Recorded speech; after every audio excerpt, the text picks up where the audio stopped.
Oh, hello. Howdy, neighbors. Today we're going to be reading a story. We're going to be reading a creepy pasta from the wide, wide world of the internet. Thanks for joining us. I do appreciate you. I'm not going to do that the whole time. Welcome, friends. We are back. We are here again to, as my weird Mr. Rogers alter ego said, to read some internet horror, read some Creepcast fan stories. Don't Eat the Rat is the title story today from Hold the Pickle 10, which uh should be pretty fun. It's a World War One story, which I'm excited. Start with a nice little period piece. Um, yeah, I think any war story automatically is going to kind of pique my interest. I think that obviously a horrifying real world setting such as a world war is just a really cool setting for a horror story, even if it's just about the war itself, so to speak. So, um yeah, that's I think definitely just a fun place to start, and it was an easy selection, so to speak. I made a post in my YouTube just kind of being like, should I read news stories, or should we read Devil's Den? What up, Harold? Thanks for stopping by, my dude. How you doing? I listened to your reading of Desperate Times for Desperate Meat, by the way. Really really good, man. I can tell the story meant a lot to you, and that showed in your narration. You should feel proud of it, I haven't got to listen to like a ton of your other videos. I've listened to a few here and there, but that was cool. I liked it. I liked how, I liked hearing you talk about the story beforehand and kind of what it meant to you. So yeah, kudos to you, my dude. And yeah, thanks for stopping by. Ugh, what was I saying? Oh, yeah, I did a post, just kind of asking if I should do news stories, or we should do a marathon of Devil's Den.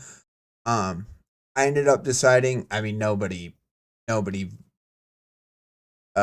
voted in the comment, but that's fine. I was expecting maybe some people to see it, maybe they wouldn't. I was just kind of testing it out, seeing if anybody saw it. But yeah, and so I ended up thinking that today we would just read all news stories, and then I could do a marathon of Devil's Den, maybe, in the future, where we could try to read a bit more of the story and just get deeper into it. Should be fun. So don't think that, if just because I'm reading news stories today doesn't mean that I'm done with Devil's Den. We are just kind of getting to the good part, so I definitely will be going back to that story, just not today. But yeah, so Don't Eat the Rat is the title story. I think it'll be up first unless I change my mind. We're gonna read Don't Eat the Rat. And then we'll see what we have time for after. But next up will be Sweet Visions, which is just a short little body horror from what I've seen. Just from the tag of the story. And then the Fear Fantastic. Oh, sorry. Sweet Visions is from uh I don't know how to pronounce it. I know Yui Rose UWU. So Yui, or yeah, I don't know for sure how to pronounce it. Rose UWU. Um University of Western Utah is what I'm gonna assume it stands for. No. But yeah, so that should be interesting. And I kind of I like this format where we have one longer and then a few shorter. Yeah, it enables me to kind of dive deep into one story and then dive deep into the other ones too. Not that shorter stories you can't dive deep into, but I like not just having like, you know, two or three fairly long stories. I feel like it kind of breaks up the episode a little bit and makes the stream kind of just more fun for me and for the viewers. So then we have the Fear Fantastic from FoggyGlassEye, which very Poe, reminds me of the pale blue eye. So I like the Reddit name. Um Content warning, sewer slide, so you know, take that for what you will. But I'm really liking kind of all the names today that we have, and then as a bonus story, if we can get to it, which I didn't want to leave that open. I'm not sure I'll get to it, so I haven't messaged the author yet, but Algernon for Flowers, which again, just a really interesting name. And you know, I think that good names are a good start to the episode. I like that none of the names are you know, I got trapped in my weird uncle's basement and his friends kept, you know, trying to get me to play Mario and take bong rips or I don't know, whatever. Typical Reddit story names.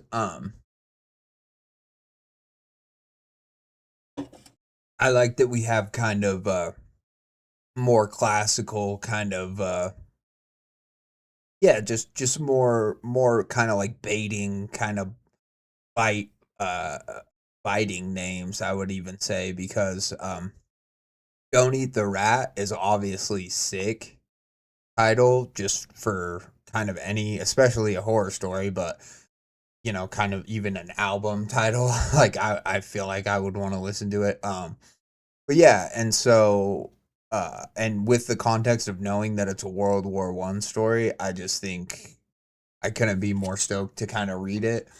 And then like you move on from that to Sweet Visions, and you know, which doesn't, I mean, it's a cool horror story name, but you're also like it's it's insidious because it also sounds like it, you know, isn't a horror name. It sounds like it could be like a meditation music uh you know, YouTube channel like you know, like for manifestation and meditation background, like sound bowl music,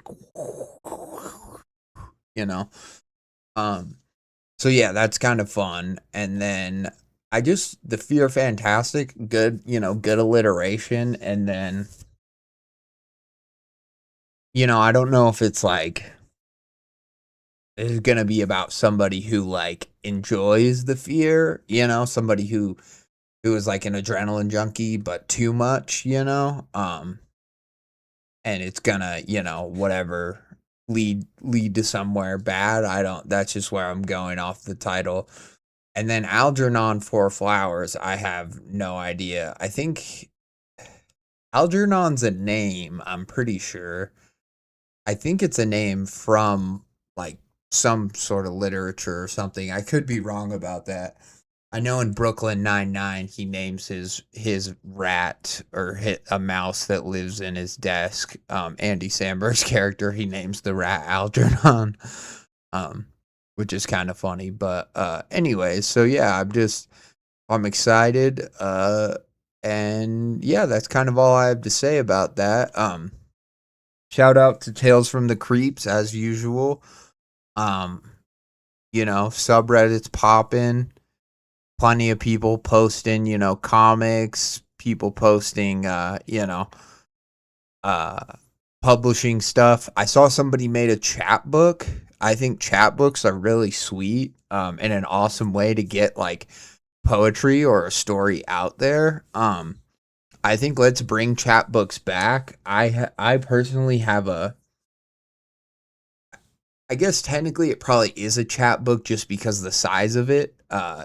It's made to kind of fit in a pocket almost. But I have Howl by Allen Ginsberg. That is, at least in its first iteration, was a chapbook. Now it's like even though it's still small and looks like that, it's like it has a real publisher and everything. Like it's a legit, I'm sure it's like Penguin Publishing or whatever, but it's just cool. I like it, I like it's almost a I don't know, cuz books have been around forever, but then there was a time in both older and kind of more recently where like where people handed out flyers, and people still do that, where there was flyers and there was like physical media made easily dispersible.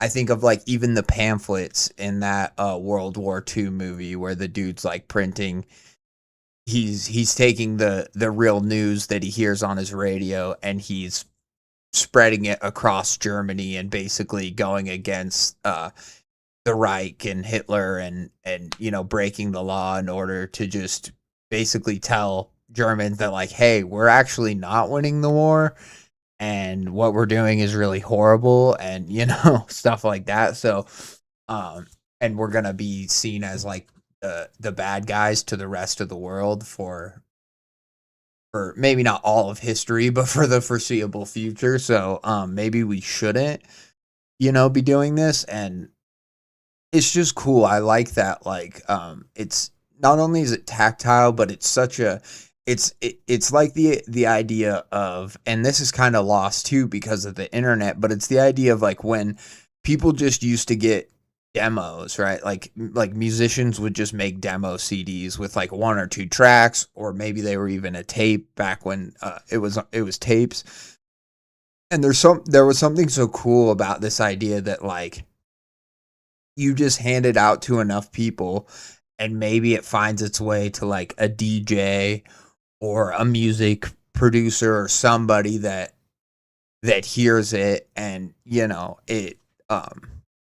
it has a way of doing that. And so I think like chapbooks, I think for not only like the creepcast and the online horror community, but I say like bring them back. And if you have the ability, like you have access to like cheap printing, or at your school you can print stuff for free, or whatever, I say like make physical media and just start spreading that shit around. And you would be surprised, like there's a reason businesses still put up posters and advertise in magazines and shit like that. Like we take the internet for granted. Even my generation take the internet for granted, and we think that it's the only way to get yourself out there. And it is a huge part of it. But I think also just like if you have a story or a collection of poems or something that you really, believe in and want to get out there, I say put it out there. And just put like an email in the back or something. It doesn't have to be like your real personal email, but just something that you could check once in a while. And who knows, like maybe it gets you an opportunity somewhere. Maybe somebody that works in publishing, sees it or reads it. Like spread it around your school if you still go to, high school or college, like and just you might even get some fans just in your community. And or if you don't, like most businesses, most doctor's office, they have the magazine coffee table. And although a lot of people or some places will be very particular about what they will let in there, a lot of places you could just walk in, and if you just set down some things, they're not going to stop you, and they might wonder like, "Oh, what's it for?" or whatever, but most of the time places will let you just leave free like magazines or whatever. And a lot of businesses do a lot of like valuable promoting that way, and you would be surprised at the amount that like street teams and like guerrilla marketing like that, how much it benefits places, and so I think that in this day and age, like if you want to be a writer, and you don't have conventional channels to go through, you don't know a publisher to send your stuff to or whatever, or you've already tried that, I think, self-publishing like on Amazon is great, but then also just making physical copies of things that you can pass around that are cheap to manufacture is really cool and really smart. So that's enough of my rambling about that. It's just I hadn't seen a chapbook in a while, and they're pretty popular like in poetry. They're a lot more kind of, and there's pamphlets and magazines and all sorts of things, but it's one of those things that I kind of had forgotten about almost, and then I saw it and I wanted to mention it because that's just really cool. I'm gonna see if I can find it. I think it was on. Okay, well, I wanted to do like today, not this is it. The Last Will and Testament of a Former Slaver, which, by the way, very cool, super good. Uh, whatever. Cover art. Sorry, Jesus. A Tale of Terror by Jay. Is it Whitefield? By Jay Whitefield. Printed and sold in the United States, and then oh shit. And then I don't know what it says. It says something like anonymous 1770 or something. I don't know. Maybe they're trying to make it. Maybe that's part of the mystique, is they're trying to make it kind of look older because it's a historical story. But that is just very cool. I was like, immediately once I saw this, I was like, fuck yes. Very very cool. Uh, just cool idea, but then like cool way to just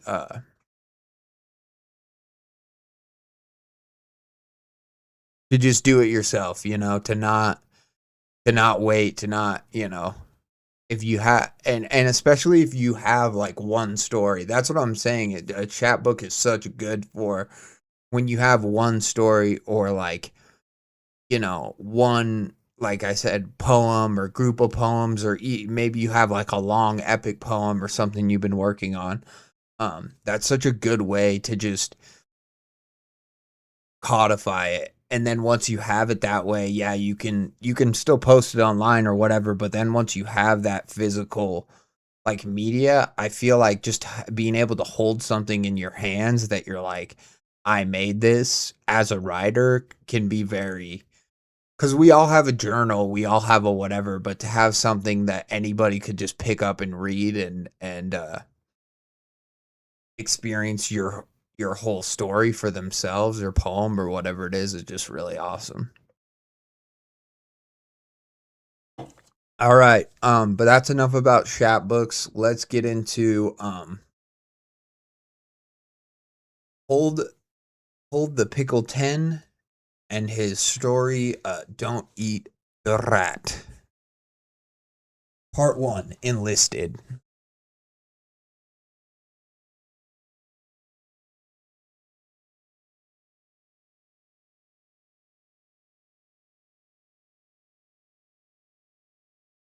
The year is 1915. The Great War had been raging for a year, and all the boys of my class were running to the recruiter's office. Many had just recently become eligible to join the army.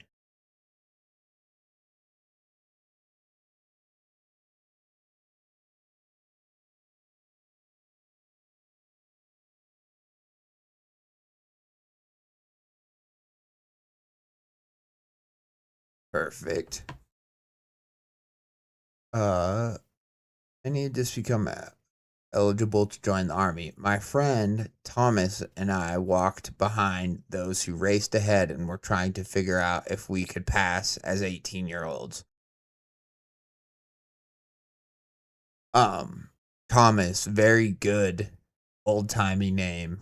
Seems like everyone in that day was named like Thomas or Benjamin. Very good name though. Very believable. I also like the whole, you got to think, because this is the time before like photo IDs even, and so they're like, we're trying to see if you could pass for 18. That might sound kind of crazy nowadays or whatever, but the idealism of America back then and stuff, like a lot of people wanted to join the army. And it was seen like, especially during these World War times, it was seen as, uh, when so many people were going off to war, there were drafts and stuff. Like, if you were of that age where most young men were going off to war and you weren't going off to war, is like people would, kind of look at you different, or they might wonder, like, what's wrong with him, or what, are you not patriotic? And I'm not saying that like everybody had to, fight back then, because it wasn't necessarily like that in America, but I just think it's interesting the difference in the time period, and this seems accurate thus far. I guess is my other point, is that this seems like an accurate sort of enlistment story. I know that's what, that when you hear the war vets talk, or you like read records of them talk, it's usually a story like that where they're like, me and my best friend or my brother or some, we wanted to see the world, and so, or this or that, and so, um, you know, that's why they do it. That's why they sign up. And whether or not that ends up being a good decision, is up for interpretation. But it's just kind of interesting trying to figure out if we could pass as 18 years old. You've not even had a bloody peach fuzz yet, mate. Thomas japed, while nudging his elbow against my arm.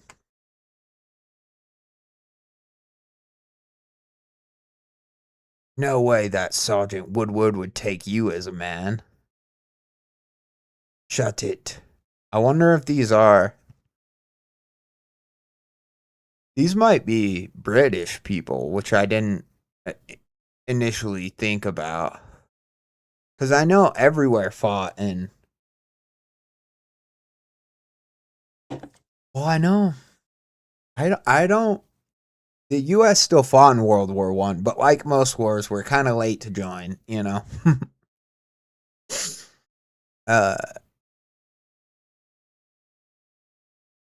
Shut it. It's not like you've got any either. Besides, we're only a few months shy of 18. He'll probably allow it. I responded with an attempt at confidence. The office was crowded, with 24 boys of fighting age, all of them alight with excitement and ready for adventure. The town was small, and many men had been sent to the trenches in France already.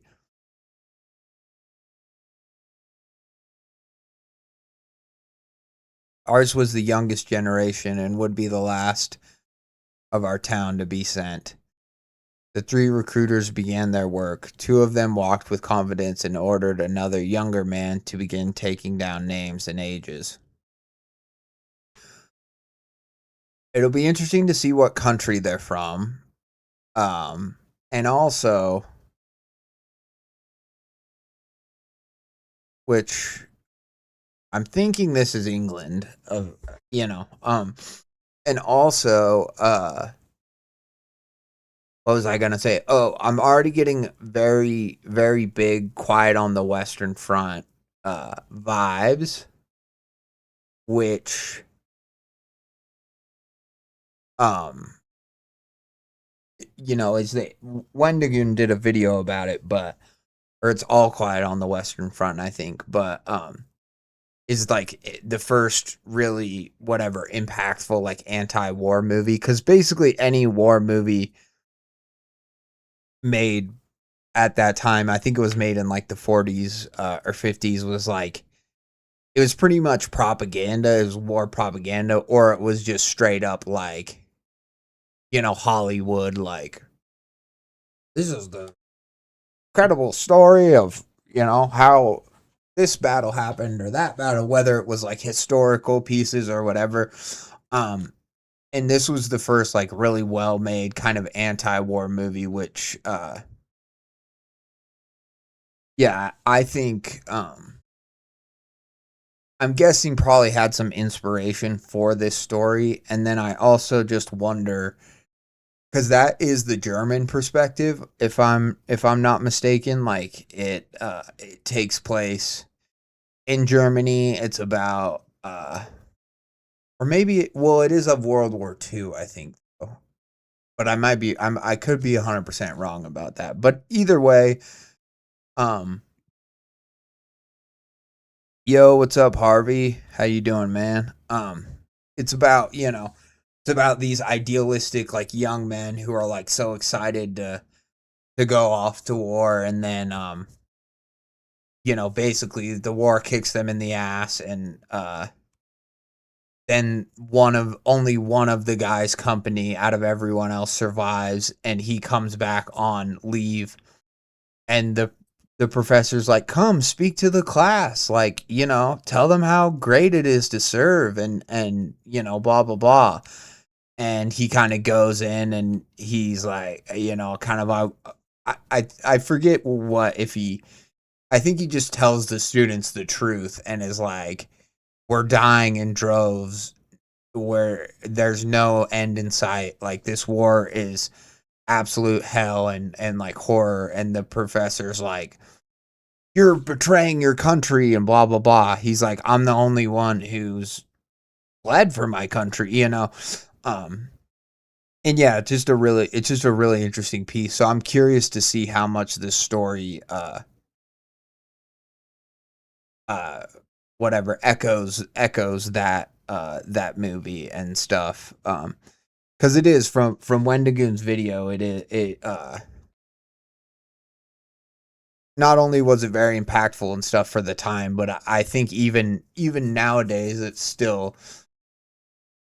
a very different image of like just war and what it costs compared to the way that most movies still to this day are trying to glorify it, or if not glorifying war itself, glorifying the sacrifices made, and like very American Sniper-esque, where movies today are all about like, what great patriots the people are, and and soldiers are, patriots. And like, I'm not saying, I'm not saying enlisting is bad or anything like that. It's just so it's so rare for media to kind of show you the absolutely demoralizing, horrifying side of war, especially a world war, and especially as brutal as this war was. If you know anything about history, Danny from Black Creek, hello.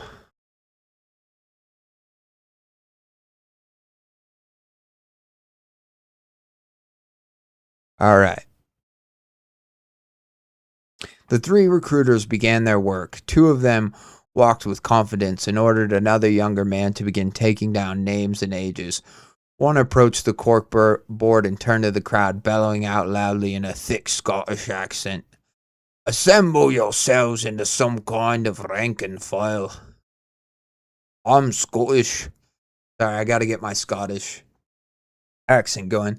Choose life, choose a job, choose a career, choose wasting away at the end of it all, wishing you'd done it all differently. I chose not to choose life. I chose something else. And the reasons? There are no reasons. Who needs reasons when you've got heroin? Scottish accent. Assemble yourselves. into some kind of rank and file. The whole room shuffled and scrambled together until a rough formation was made. Each boy trying their best to stand tall, puff out their chests, and embody what they thought was a soldier. The young man came to us and asked for our names and ages. Thomas gave his effortlessly as I stammered through my age. The young recruiter looked us up and down with an expression which resembled sorrow. See, yeah, the young recruiter knows probably the old guy isn't gonna let it slip that these are just lambs to the slaughter, but the younger kid knows because he sees these young kids who aren't even of the proper age to be serving. And then he knows that like the war machine doesn't care, that they're gonna go in and they're gonna be they're gonna be fucking accepted and put on the front lines or whatever. So the Scottish man began again. I am Sergeant. God, it's so hard to keep the accent going. I'm gonna do my best to keep the accent going. I am Sergeant Woodward, and this is your most important decision. To fight for king and country, to defend this wonderful isle. We stand on the precipice of a new age, and you will be the harbingers of it. With that, the crowd of young men erupted into cheers and excitement. They threw their hats aloft, shook each other at the shoulders in excitement, and bragged at how many Jerrys they'd kill, or of the French women who would surely welcome us as heroes and liberators. Yeah, my inner Shrek for sure. I tried. I did my best. Donkey. As heroes and liberators, we were soon assessed physically and given our papers and uniforms. With that, we were ready for the next few months of preparation for war. Great first chapter. I think it's just a nice snapshot. It gave us a sense of like, our Thomas and how young these kids are, but I love that it's just a snapshot of them signing up, because I think a lot of stories would be like, this was what my life was like in I don't know where they're at exactly. This wonderful isle might mean Ireland, or I don't know. Or maybe it's the Scottish Isle, I don't know. Whatever, doesn't matter.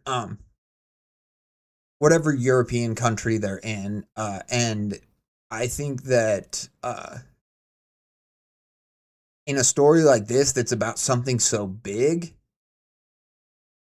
if it was about like his time when he comes back from the war and stuff like that too, I think maybe you could get more into the backstory. But because it's just about these like fish out of water, these lambs to the slaughter who, are kids not even 18 going off to war, doing the work of men. Like I kind of like that there's not a lot put into our characters' descriptions other than that they're just young and that they're walking to the office hoping that they can look old enough to join.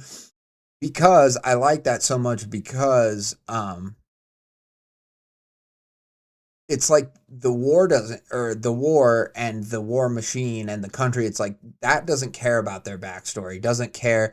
It barely cares for their age and name. Like the story the recruiters barely even ask that. And it just says that the young recruiter looks at them with sorrow.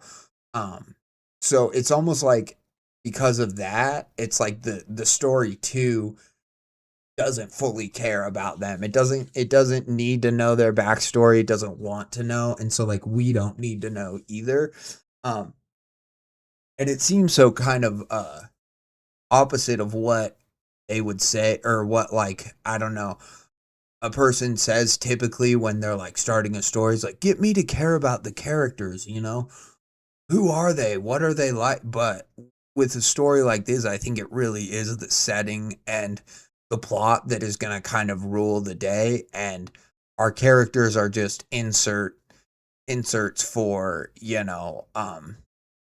young naive boys uh who are soldiers, becoming soldiers, or put in a soldier's position, which obviously they are soldiers. Once they pass boot camp and go off to war, they're soldiers at that point, regardless of their age. But the story does a good job of painting that naivete that they have, and that sort of just how they're excited and how they just want to go to war, and so I think they're about to get slapped in the face, which I like. So, and I like that because of because we don't know much about them, they're just kind of inserts for anyone who naively kind of chose to go off and fight in a world war at a really young age.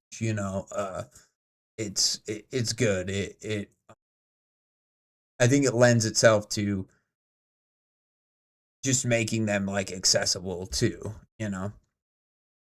After months of rigorous training and education of our weapons, we were assigned to be a machine gun crew.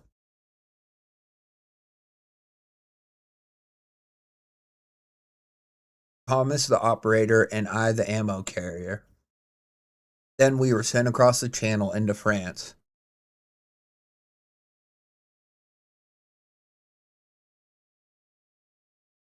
Our journey was quiet and uneventful, but as we entered France's waters, is that supposed to be a comma there? Maybe I'm wrong. I don't know. I hesitate to give any notes on punctuation because I'm not good at it, and I refer to whatever whatever shit tells me, like I need Grammarly and stuff like that if I really want to make something like polished and look good. But yeah, I don't know. As we entered France's waters, soon felt the creeping anxiety. The land before us was devastated. Buildings collapsed into rubble. Refugees shuddered in streets or huddled together what was once houses. And the sky was filled with acrid black smoke coming from all directions. Alas, we marched into battle. I'm also getting Peaky Blinder vibes, like of Thomas, because that's really like, if you love Peaky Blinders like I do, which I haven't watched the movie yet because I didn't hear good things and it really kind of upset me, and so I've been holding off on watching it, but because it's the end, right? It's the end of the show that I love, um, and so, but really to understand that show, you need to understand like the World War I and just how much it affected kind of everything, not only in the country but for like Thomas Shelby and his family, and so I'm getting those vibes of like them finally coming to the front with the trenches and this black smoke and refugees shuddered in the streets and like all this stuff, and it's not quite the glorious battle they're assuming it is, um, or at least that they once assumed it was. Upon our arrival at the trenches, we soon became involuntarily introduced to the unpleasantness of the war, the things they would not have you know at home. The men whom we passed down the trench were gaunt and emaciated, many covered in mud which had been thrown about by artillery fire, their eyes sullen with a glint of hostility. Without words, I knew that Thomas and I had both wandered in that moment whether they should be considered warriors or survivors of this ordeal. Nonetheless, we were pressed onward by our commanding officer.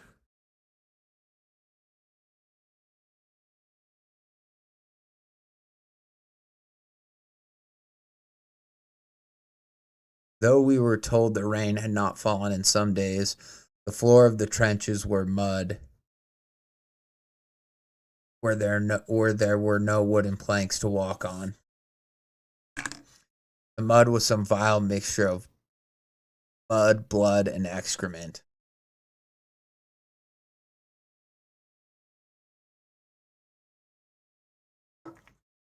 A scent you would not easily forget.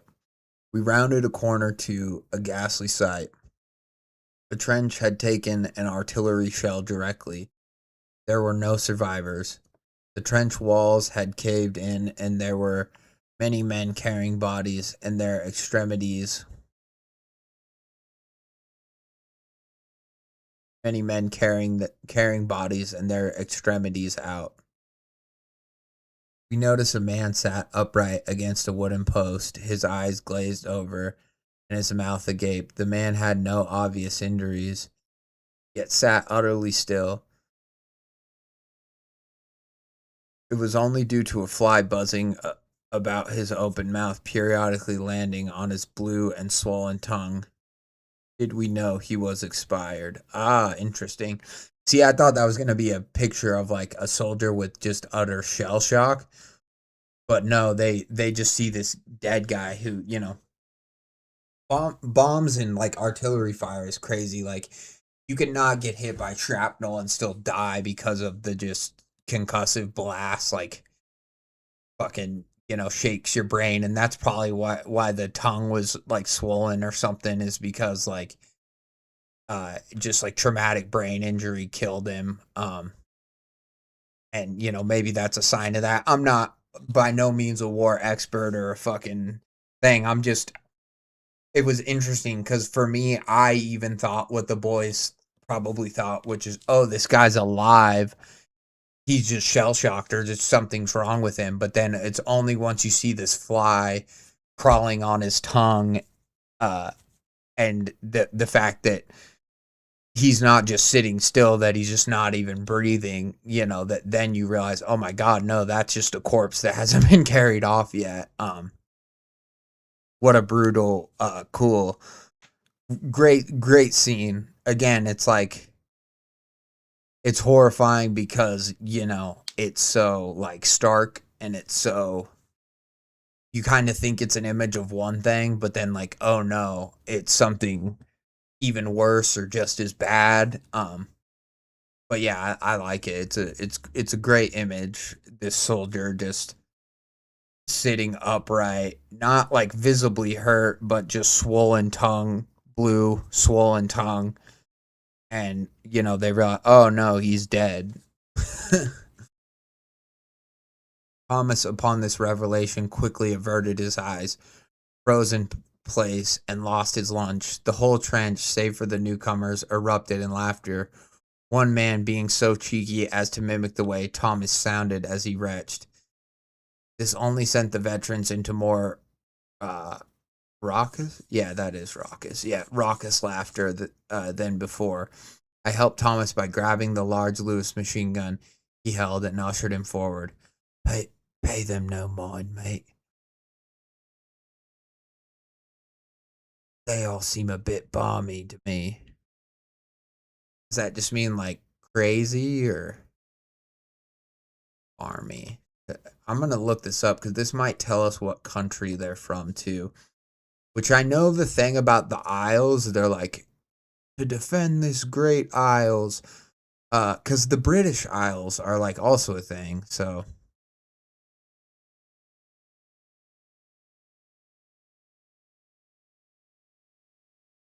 British slang, so that's helpful. Tells us they're British. Foolish, eccentric, or crazy. Yeah, so I was right. Which honestly, I think everyone. I mean, it's probably different nowadays, but I think especially back then in trench warfare, I think the conditions were so just horrid that it probably did help to just become whatever, so jaded and so kind of crazy. You know what I mean? Probably different nowadays in terms of the military. I mean, not that like soldiers don't like being soldiers, but I just think that yeah, there had to be like a level of like callousness and almost like sadisticness that, you know, might seem by modern standards might seem, you know, intense or like insane, but back then it was just normal, you know. You were either like that, you were either the soldiers laughing at the young kid puking, or you were the soldiers who were completely like gaunt and just inconsolable and, you know, could barely do anything, right? He wiped his mouth with the back of his sleeve, cleared his throat, and grabbed his gun from me. It's all right, mate. I just wasn't expecting that smell. This was his attempt at deflecting. The sight was simply too much for him. I was doing all I could to keep my own lunch down. Nightfall. I have to say too, I think the author is doing a very good job of realistically portraying the environment and the stuff. And I think it would have been easy to just be like, well, all the language should sound old timey, right? Like this story should just be like a journal of a soldier from that time. But I think it's doing a good job of making the writing accessible by modern standards and not sound like super outdated or old. But then when it's doing the dialogue, it does make it sound kind of that way, like with the use of balmy and, you know, other stuff. It still is making so it's doing a good job of like when we're just reading the story, you know, you don't need to have a good handle on like old time, you know, turn of the century 1900s English. You know, anybody can enjoy this. Any English reader could enjoy this. But then when it comes to the dialogue, it still is like using terms like Jerry and yeah, just making it sound somewhat old fashioned. I like it. I think it was a good choice for the story. I think a lot of people, they go to write period pieces, especially from the modern perspective, and instantly they're like, thou from betwixt thine, you know what I mean? They really try to ham it up with the Shakespearean almost dialect, or not necessarily Shakespearean, but just, you know what I mean, older sounding. And sometimes I think it's not necessarily to the benefit of the story. Like they're just doing it because either they want to, they can, or um they just they're like, it's from an older time, so to make it sound like it's from an older time,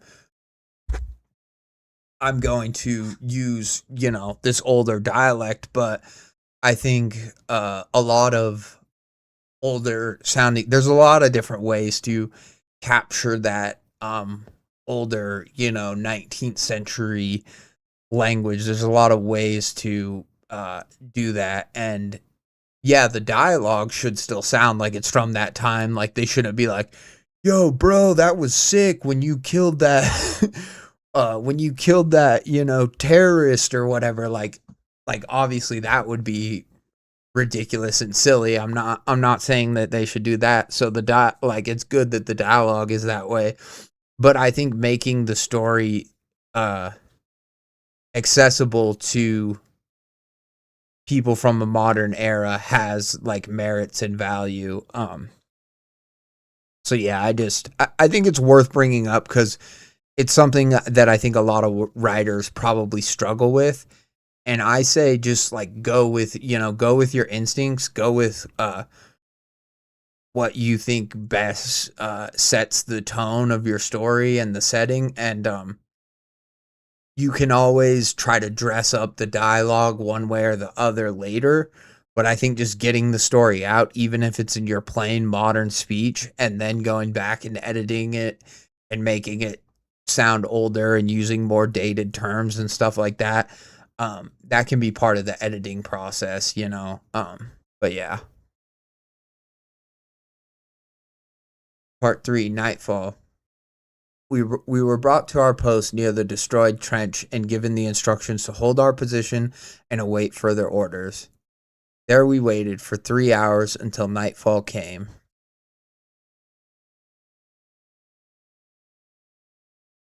So what do we think? What do we think, chat? I want to ask now that we're a little ways into the story. Do we think that that somebody's going to like eat a rat and go crazy, or it's going to be something like that, like some sort of, trench disease? Or do we think that like there's going to be like supernatural rat monster? What are we thinking? Or is it going to kind of live on the line between the two where people are kind of going crazy just cuz the war is so crazy, and it kind of lives in this area where we don't know if there is like a monster or anything supernatural happening, but it kind of plays back and forth, I think it's worth, because Don't Eat the Rat was making me think like there is a rat and like, I don't know, it's almost like a good luck charm or something, and they're so hungry, but they're like, don't eat it because of X or Y, and then somebody's gonna eat it and it's gonna like bring bad luck or something horrible is gonna happen. That's kind of what I was leaning to in the beginning, but now I'm not so sure. We were brought to our post near the destroyed trench. Hold our and wait and further orders. There we waited for 3 hours until nightfall came. Our commanding officer returned to our company's trench and told us to try and rest. Jerry won't be coming out to play just yet. This may be our last night of good rest. Use it, he exclaimed before retiring to his own small dugout. Thomas and I stayed up a while longer, watching the flares regularly shoot up from both trench lines. Try as one might, sleep did not come easily. The whole night, the thuds of artillery never ceased. Their shells howling overhead, intermittent machine gun fire, the screams of a lone British soldier in no man's land. Fuck. That sucks.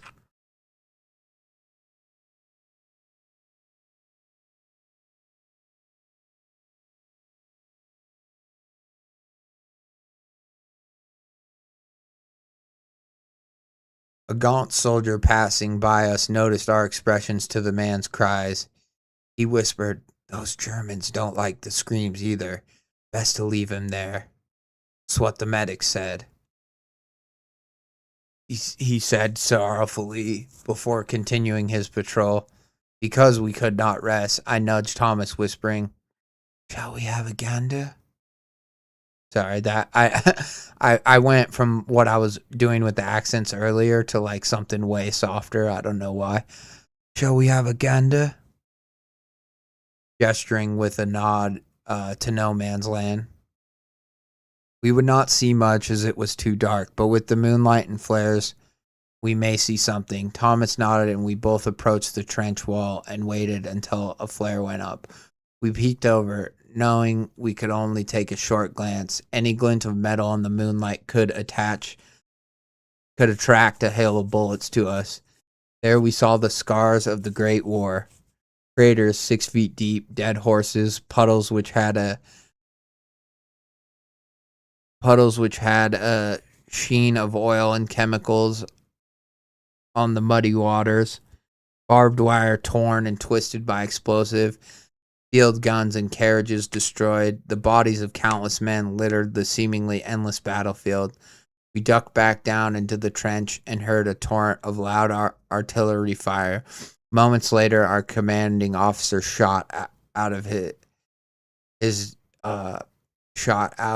dugout, half dressed, and yelled, "Down, down, down!"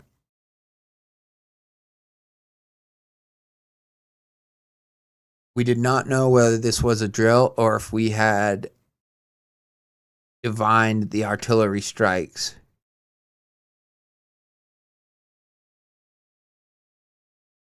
We did not know whether this was a drill or if we had divined the artillery strikes would come down upon us. Yet they did. The first explosion was just shy of our trench line. Before we raised our heads, our commanding officer was on top of us, grabbing both Thomas and I by the shirt and thrusting us down the line. "Find a position and prepare for them to charge us."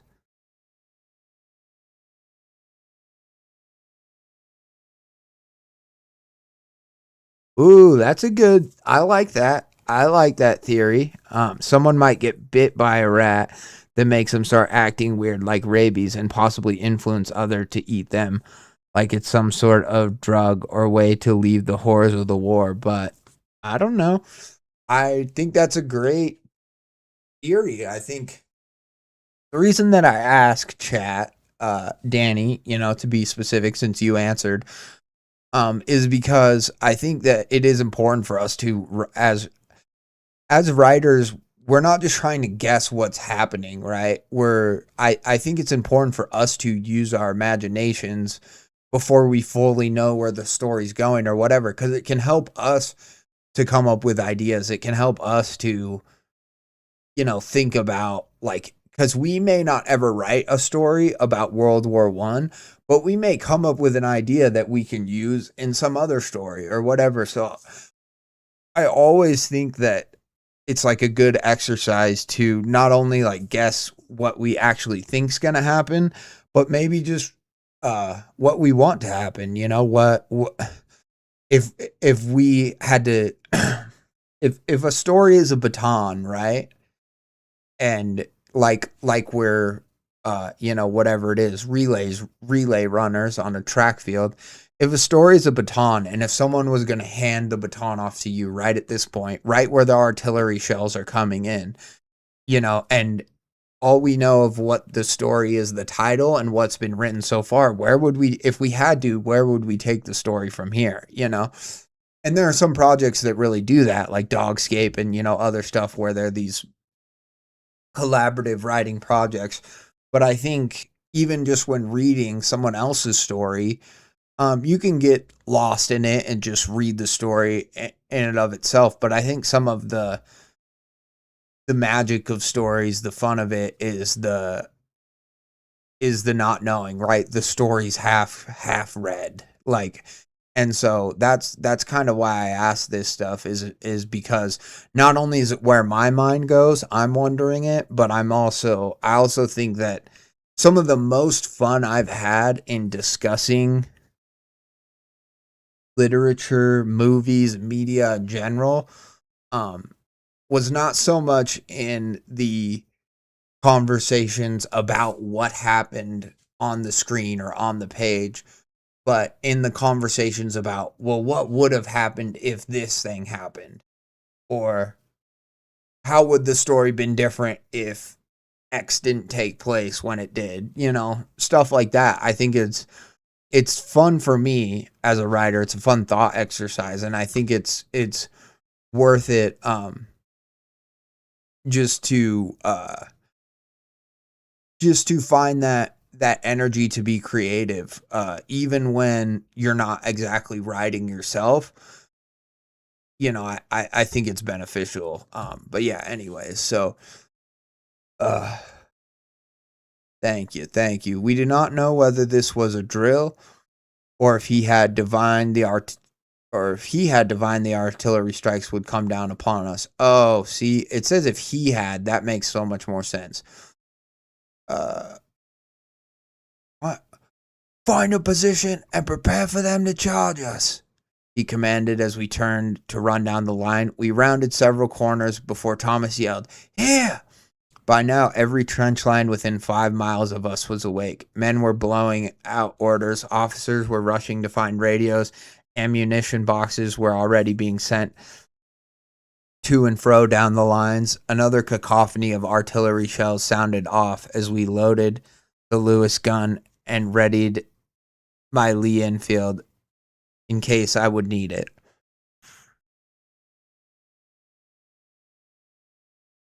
I'm getting Lewis machine gun from Peaky Blinders. I like that. Obviously, it's not from that show. I'm just saying I recognize it from that. And Call of Duty. I recognize Lee Enfield from Call of Duty for sure. It's just a rifle. I think with like a bayonet on the end usually for trenches. I don't know, but very, very cool. In case I would need it. Seconds passed when finally the next round of shells made landfall. Mounds of mud and viscera were sent into the sky, only to rain down upon us. The creeping barrage came forward, and we took cover to avoid annihilation. We survived the barrage, but were now forced with a wave of Germans who would certainly be advancing through no man's land. Thomas and I shot off the ground and took up our weapons, waiting for the enemy. By now, no man's land was naught but a white blanket of smoke. That night, we killed many of the enemy. We had our taste of real battle and understood the toll it takes on a man. We understood the callousness of the soldiers we passed, their sorrow, their loss. 4. Advance. So I wonder, because it seems like that may have just covered the enemy advance, so I wonder if this is going to be their advance when they push back or whatever. Or maybe it's going to be like a different day. Maybe it's not going to be in direct response to the Germans, but theirs. Very, very good though. Very, very interesting. And I like that it's, it's not lingering on any one part too much. It's really, the story's moving, the pacing's very good. And I think that, it's not like, and I don't even want to say glorifying, because if it took longer on any one specific part, I don't think it would necessarily be glorifying. But I think it's just staying true to the nature of how it would be. Like, sure, there's time where I bet time goes by really slow, right? Like when you're sitting and just waiting. But when that battle happens and the adrenaline, like, it's just kind of like, we spent the night shooting, we killed many enemy, we then understood the toll it takes, and then it just kind of moves on. Because as a soldier, like, they can't linger, they can't think about what they've done. If they pause to really reflect on anything, it's like, I'm sure they would break down. And so that's why I kind of like the clipped pace of it just moving forward to the next part, the next chapter.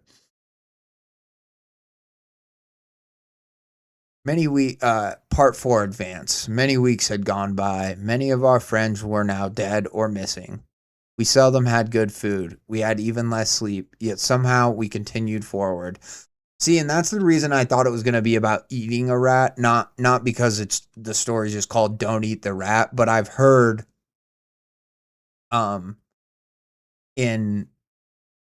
especially with World War I, how harsh the conditions were, just how like scarce just food was and rations were. So I feel like because there's these rats in these trenches, the idea is going to be like, well, fuck it, let's cook a rat.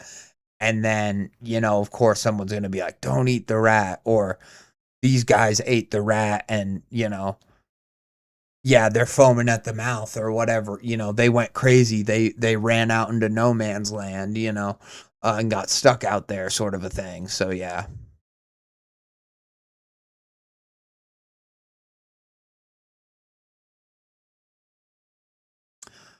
We seldom had good food. We had even less sleep, yet somehow we went forward. There were many soldiers who were close and swore they would survive this and return home together. Hold on one second.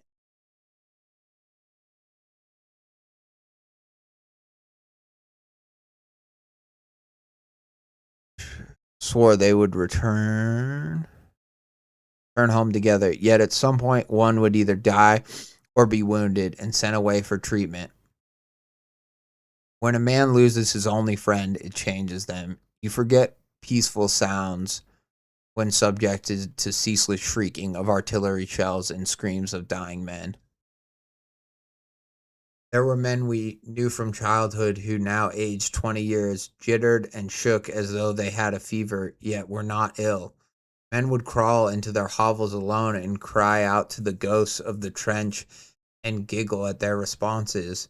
The veterans said that their brains were addled by the constant shelling, yet if that were true, then why were they not of the same condition? They did not speak with the dead or snicker at the sight of a man's severed leg. Interesting. So I think now with what this is kind of, it's pointing out that there are some soldiers that, you know, I don't know if it's just straight up shell shock or maybe it's like, because shell shock was usually characterized by like not speaking, at least after the war and stuff like that. So I'm wondering if maybe this is alluding to there's kind of this other trench condition, this like trench brain where they're you know, and there were a lot of different names for PTSD, shell shock, but I'm wondering if that's where the story's going. Like there's people who are going like mad in a different way, or not that PTSD means you're mad, because it doesn't. I mean, yes, you can have hallucinations and stuff, but yeah, I wonder if that, like, you know, it's like Flanders Blues is another name for PTSD or shell shock. I wonder if this is going to kind of take that same route, but it's going to be called like, I don't know, like rat brain, or, you know, like the snickering something, you know, and it's like soldier, like they can't stop laughing. Like it's almost the opposite, where they're callous and joyful, not necessarily like the soldiers were laughing at the guy puking, but in a more insane way where they're not even seeing reality. They don't even know where they're at, you know. It is long past time that we have an offensive of our own. It is long past time that we have an offensive of our own, gentlemen. Unlike the enemy, we shall clash with their line and overthrow their positions with a swift and decisive victory. Understood? An officer proclaimed to the trench Thomas and I were stationed to. As machine gunners, we assumed this would not include us, yet we were mistaken. Damn. The officer walked down the trench and patted each man on the shoulder, signaling their orders. With every soldier, his face would slightly grimace. He approached us and patted us both on the shoulder. A shadow was cast over the two of us, and we began gathering our things without a word. We formed lines behind the ladders and began checking our packs, weapons, chambers, and gritted our teeth. Beads of sweat descended on our brows, and fear gnawed at our guts. Finally, the officer's whistle sounded. We ascended. Now I'm wondering if they're going to get stuck out in no man's land and they're going to have to eat a rat or something. You know what I mean? Because out there's no food, there's no water, there's no nothing, you know. Immediately bullets whizzed past us. Throngs of men fell as soon as they exited the trench. The only thought in one's mind at that moment is move, and so we did. Men rushed ahead of us, others lagged behind. Men who did not push forward at all were shot by their officers for desertion. God damn. Let the enemy shoot them. Fuck, don't worry about it. I imagine if they're standing up top in no man's land, Like, I could see if they were trying to climb back down into the trench, they get shot down there for desertion or defying orders or whatever. I can understand that. Like, and as far as war goes, right? Like, war, a lot of fucked up shit happens, on both sides. But if the goal is like to advance, even as the officer, I couldn't see like stopping up in no man's land to see that the other guys who are stopping or who are too scared to run, stopping to be like, deserter, deserter. Because it's like, if they're stopped up in no man's land, if you're not moving, you're dead. That's the way I see it anyways. So I don't know. Of course, I wasn't there, but it just seems a little silly to me, because it's like, you're you're in this giant wood chipper of human death, and to just shoot men, I don't know. I guess they probably had to, otherwise more men wouldn't advance, wouldn't run. But also, I just wonder if that's like adding insult to injury a little bit. We would advance, take cover, and let loose a volley of rifle fire. Repeating this proved to be a decent strategy, though one could tell that we lost more men with every volley, every push. After several minutes, I realized Thomas was nowhere to be seen. I turned around, looking for a familiar face. I found his gaze as he struggled with his boot, which had become caught in a tangle of barbed wire. I wasted no time rushing back in defiance of orders to help him. By the time I reached him, his hands were a bloodied mess, cut from the barbed wire, which he pulled and tugged at. As I tried to help, I turned my head back to the enemy lines, which had now become nearly silent, save for the pleas of mercy and surrender from British soldiers and the occasional rifle fire.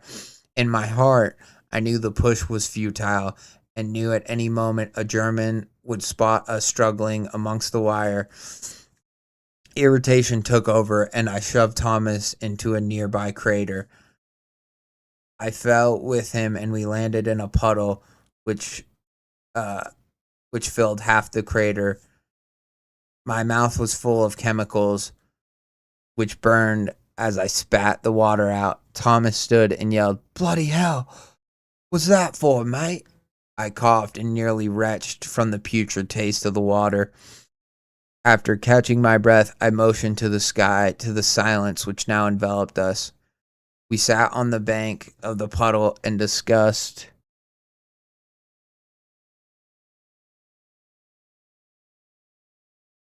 Sorry, hold on.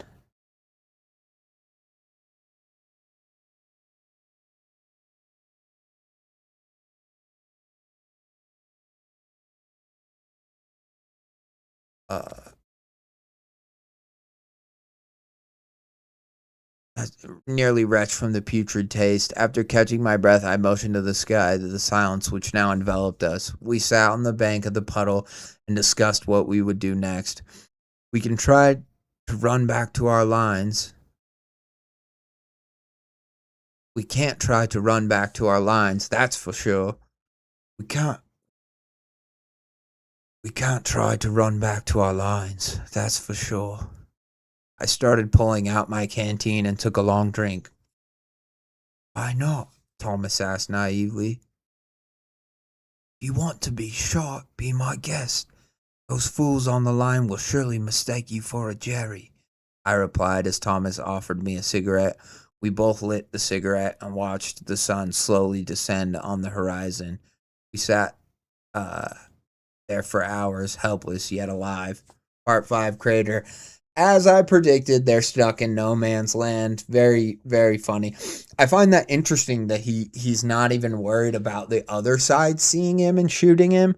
He's worried about literally his side being like, they just mistake us for advancing enemy, even if it was just two of them running back. I'm like, it just shows that in a war this, I don't want to say meaningless, but like in a war this bleak, um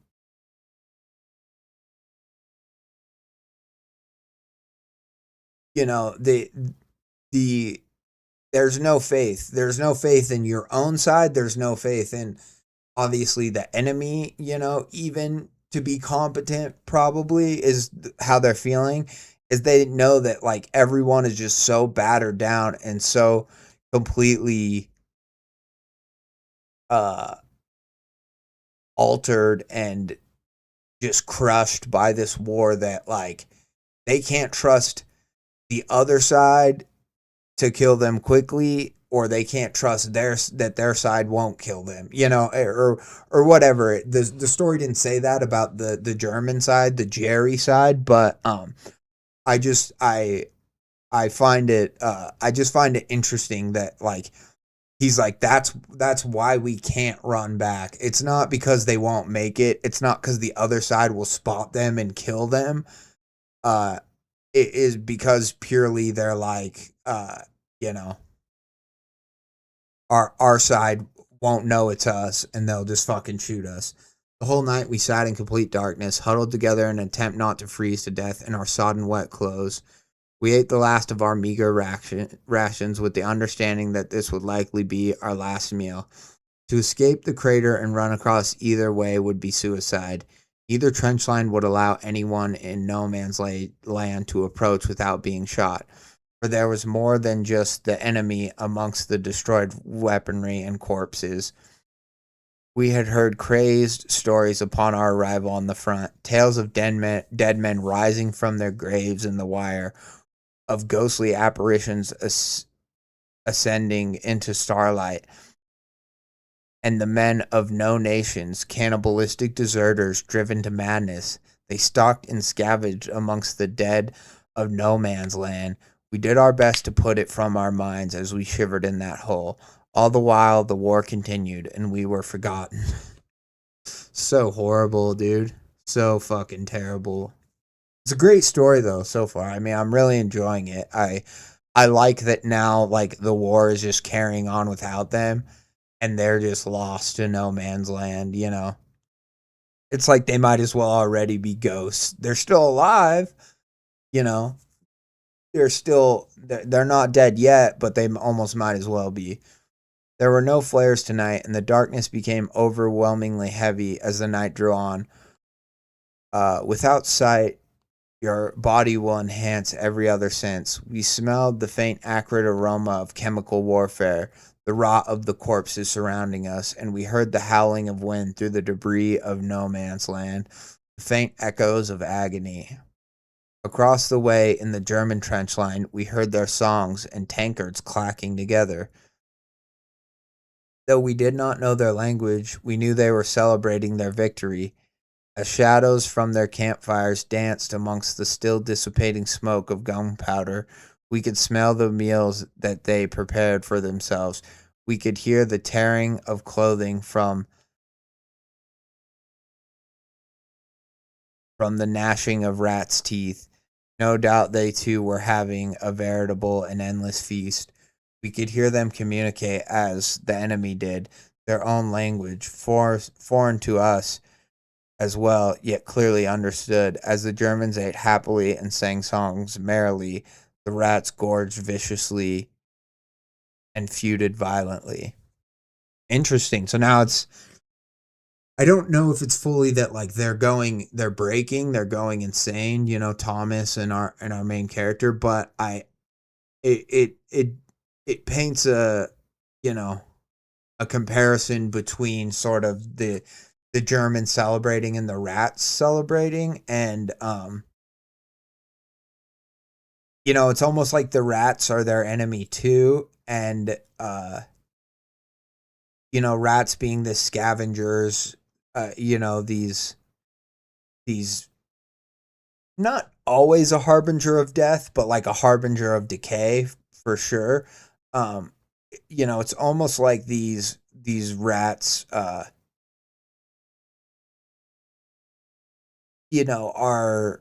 becoming the true, I don't know, not the true enemy, but it's like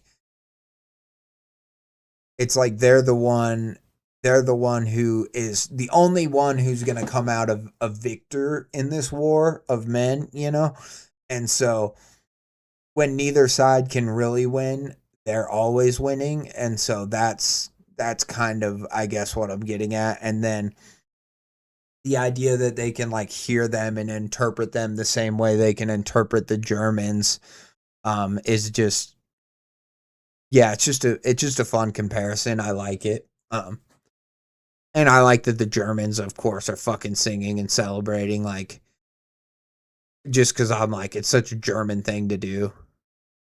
Even though I don't think their side is actually even winning the war. I don't think anyone even really won World War One. Can we even say anyone won that war? I don't know. Um, I don't know my history well enough to know that, but yeah, I like it. I think it, yeah, it's just another nail in the coffin for our characters, our narrator, that the other side's like happy and actually like enjoying the victory, whereas we haven't seen anything like that on our side, or on the narrator's side of the war. What if the rat is actually a person, because people often also refer to snitches as rats, especially with the lack of food beyond dangerous conditions, people with no autonomy. It could turn into a cannibalism thing. It could be. It could be like, don't eat the rat. Like, maybe they could find a deserter, or maybe even they themselves could be seen as like, oh, they hid, that's why they're still alive, so then they're these deserters if they finally make it back to their side. And so their side is like, don't eat the rat, meaning, like, I don't know, like, maybe they were gonna eat them, or whatever. Yeah, I think I've always wondered if the rat's actually a rat in the title of this story. I've kind of assumed that it was, but I could be completely wrong about that. So it's interesting. But part 6 is called The Rat, so I think we're gonna find out soon. Uh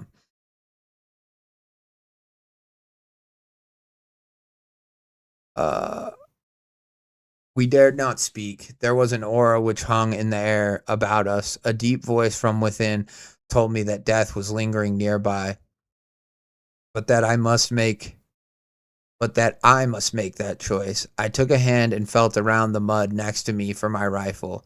I know it was still near.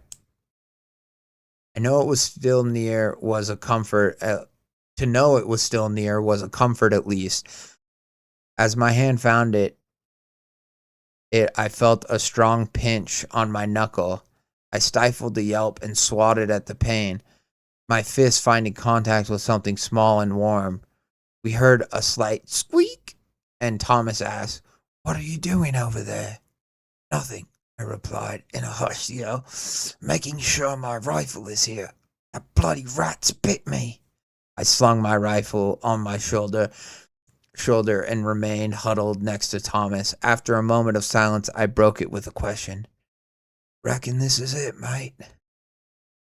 Thomas Thomas said, with an easy, calm demeanor between the shivering.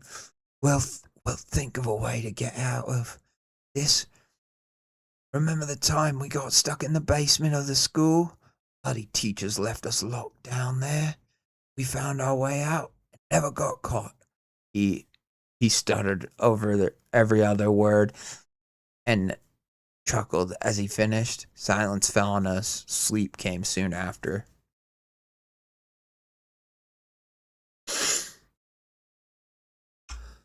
I marked the days on the butt of my part 6, the rat. Sorry. I marked the days on the butt of my rifle. It seemed impossible that 3 days had passed already. Thomas and I had not spoken to one another for a day now.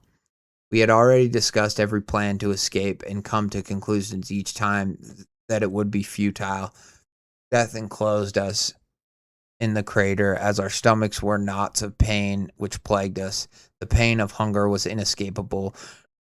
No birds flew over no man's land. There were no fish in the blighted waters of the shell holes. No animals grazed the landscape, only rats which devoured dead flesh. And honestly, that's such a creepy thing I didn't even think about. But if you eat the rat, you really are eating human flesh at that point. Not that the rat flesh itself is human flesh. Like I think there's a difference, but you have to figure the rats are solely feasting on human flesh, right? So assuming you eat some of what's in its stomach, or it just has the blood and the whatever all over it, the viscera. And so it's like, even if you find a rat, you kill it, it's like you practically at that point are already almost being a cannibal. I'm not saying that it actually is the same as like willingly and knowingly eating the flesh of another, which of course is a terrible situation that sadly happens in some people's cases for survival. I think obviously, like, I think it's wrong, cannibalism, but I think it's one of those things where it's like, there are some situations where sadly, like, it becomes understandable that a person can be pushed that far, and so I'm not saying that the rat it's as bad as eating a human, of course not, but I'm saying that, like, at this point, there doesn't seem to be that much of a delineation, you know what I mean? There's not that big of a difference, it seems like, when the rats are just constantly eating all the dead flesh around you. It's like, you would almost just see them as an extension of that, you know what I mean? I don't know, interesting. And it's interesting to think about. I haven't thought about it that way before, but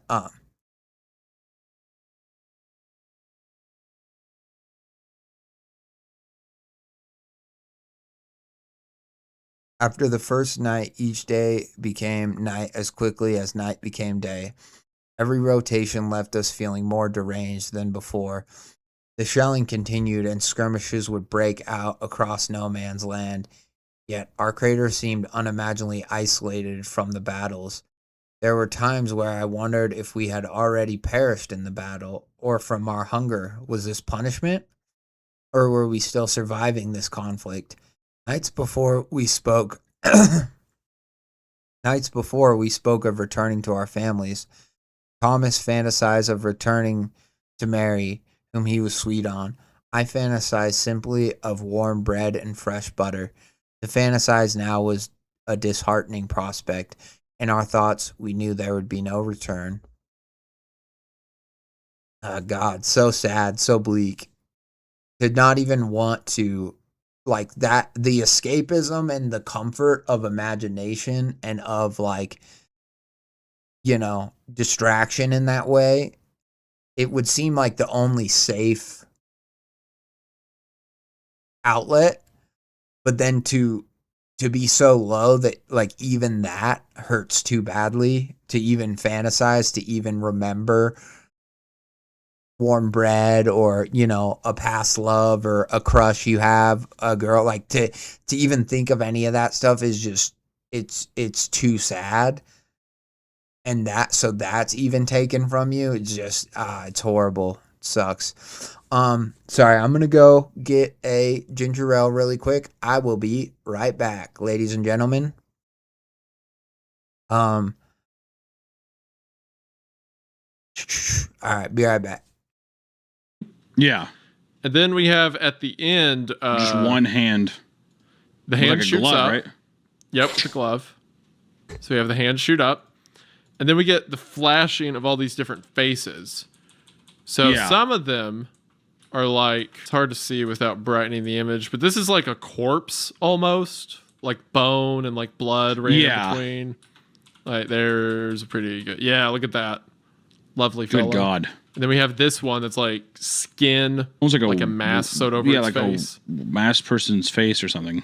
Mm-hmm. You get nice, like, this grisly death scene. Yep. Someone like getting their top of their head pulled off. And then this got some teeth. Some lovely fellows.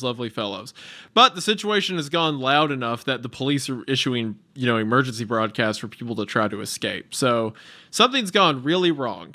Do you hear all the different all the different people screaming like that, do you think that there was an outbreak from the facility, from those pods, to where there's multiple thought forms out and about now, wreaking havoc? I have a theory about what those attacks were that I'm not going to tell you yet, but in episode 6, I can talk about it. Okay. All right. Are you ready for the ending 5? of that one? There is a little brown stain in my pants now. Man, as soon as it cut, you could see it in the recording, but as soon as it cut to the shot out the window, I started smiling. I'm like, oh yeah, here we go. So rude. So rude. You leave me out to die all the time. I love it. Well, maybe if you weren't, a loser and had some like previous history with horror media online, you could use it to get me, but no. So I win. Always the gold medal. Always the gold medal. All right. Never the bronze. All right, I'm back. Ugh. Always the gold medal, never the bride.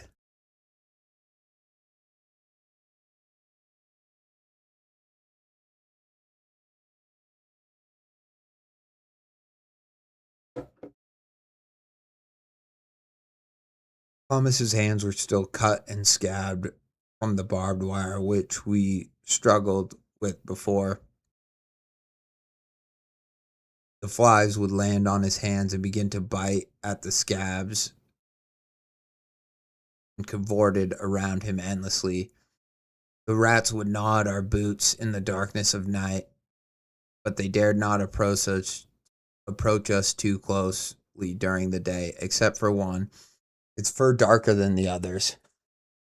Its body seemed larger and more muscular than the others. See, here we go. And that's kind of what I was getting at with the whole, like, consuming enough human flesh. Like, sorry, I don't want to say that's what I was getting at, because I wasn't predicting that there was going to be a humanoid rat. I didn't say that. I wasn't predicting that.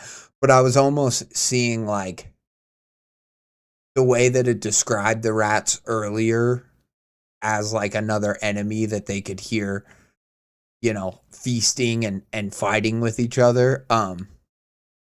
It kind of made me picture the rats in a different way, where I was like, and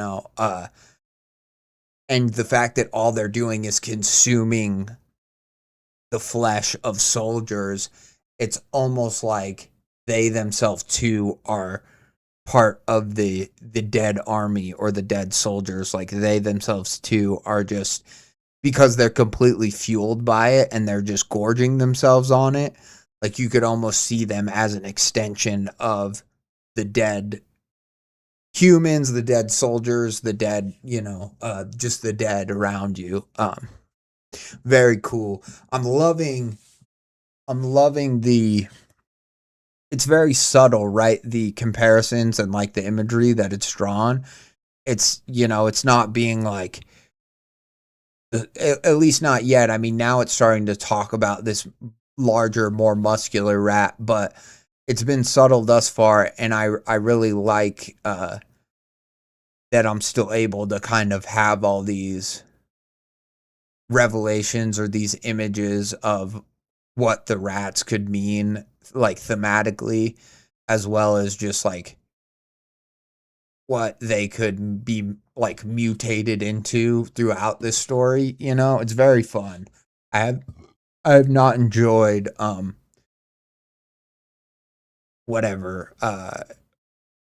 theorizing about rats this much in a long time, and that's saying a lot, because I read a good amount of rat stories here. Just kidding. I keep forgetting to use my soundboard, and so just randomly I'll try to throw in a sound effect.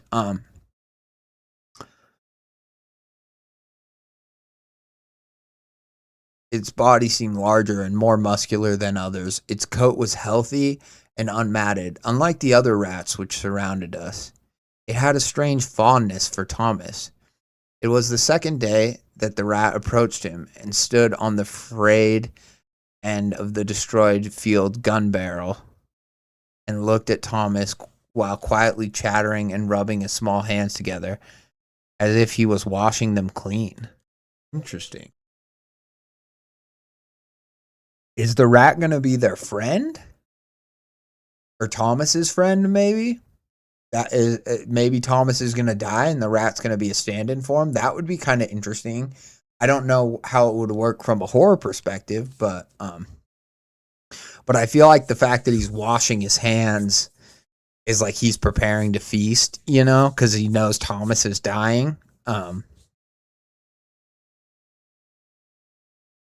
Immediately, we recognized the absurdity of it and wondered why this rat was so clean and healthy. Of course, the other rats were fat and fed, but were sickly.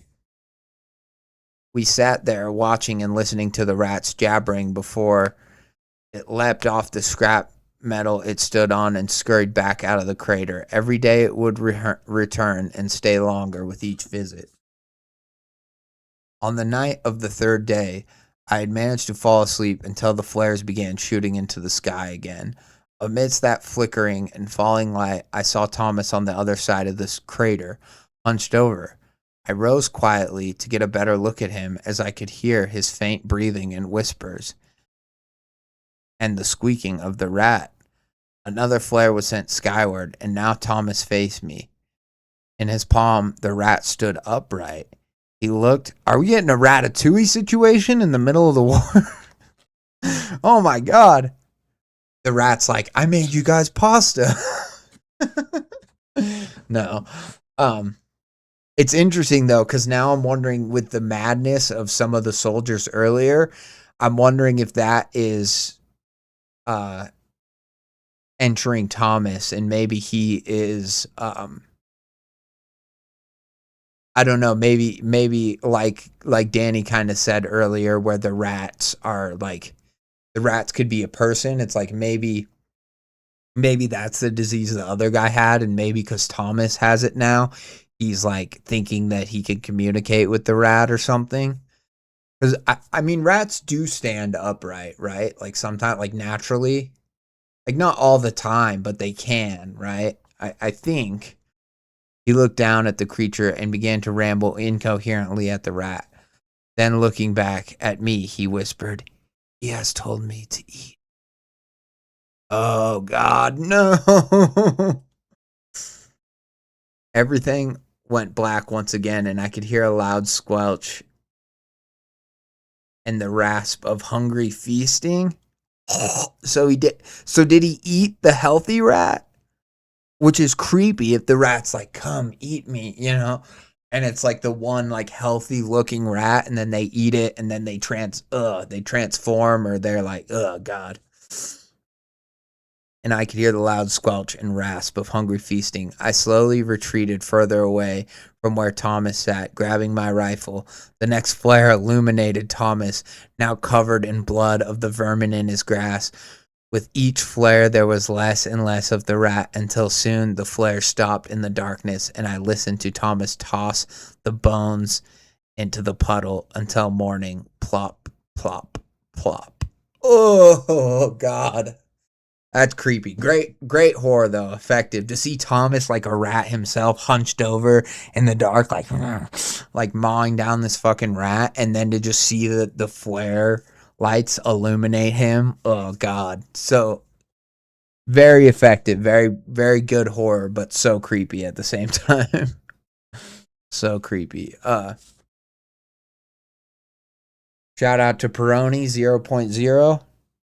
Your boy's still sober, so don't worry. But it is a good non-alcoholic beer if anyone's curious.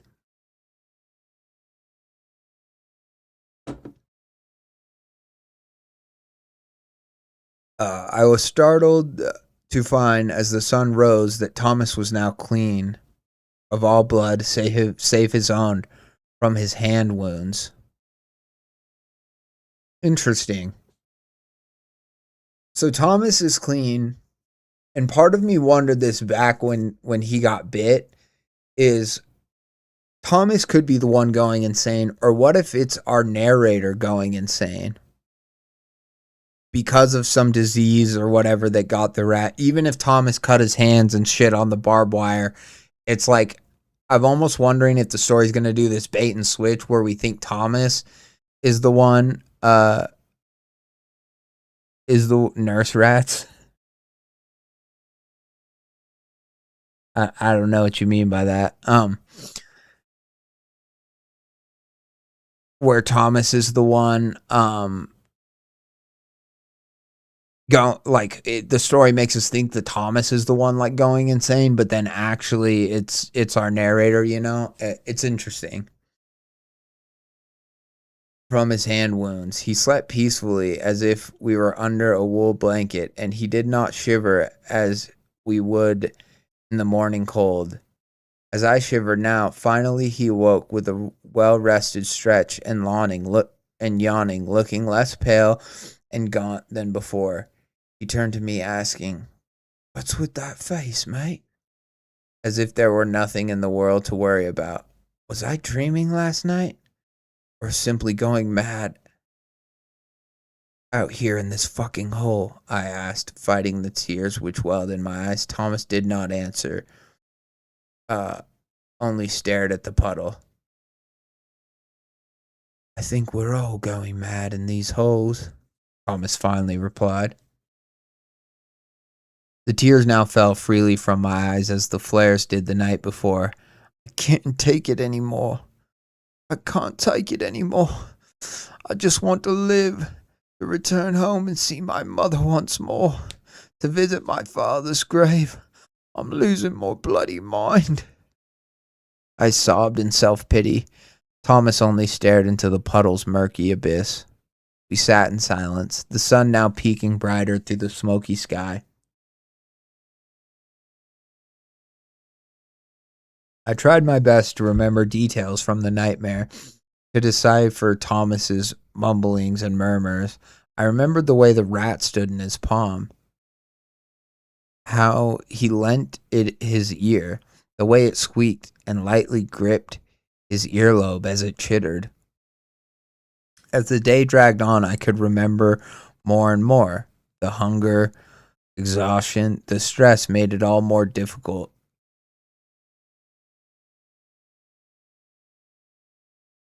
To think coherently. A headache pounded on my forehead as the details of Thomas's mad whispering crept back to the forefront. I closed my eyes and put myself back in that darkness, and Thomas's words came to me once more. But I fear, he repeated many times, and each time he finished, the rat would squeak angrily. I asked Thomas plainly, "What did you fear last night, Thomas?" His head twitched at this question, and he looked at me. Then he turned his head once more to the puddle and calmly recited,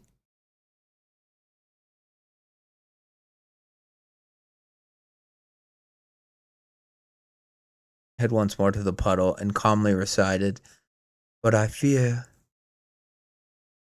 fear, lest by any means, as the serpent beguiled Eve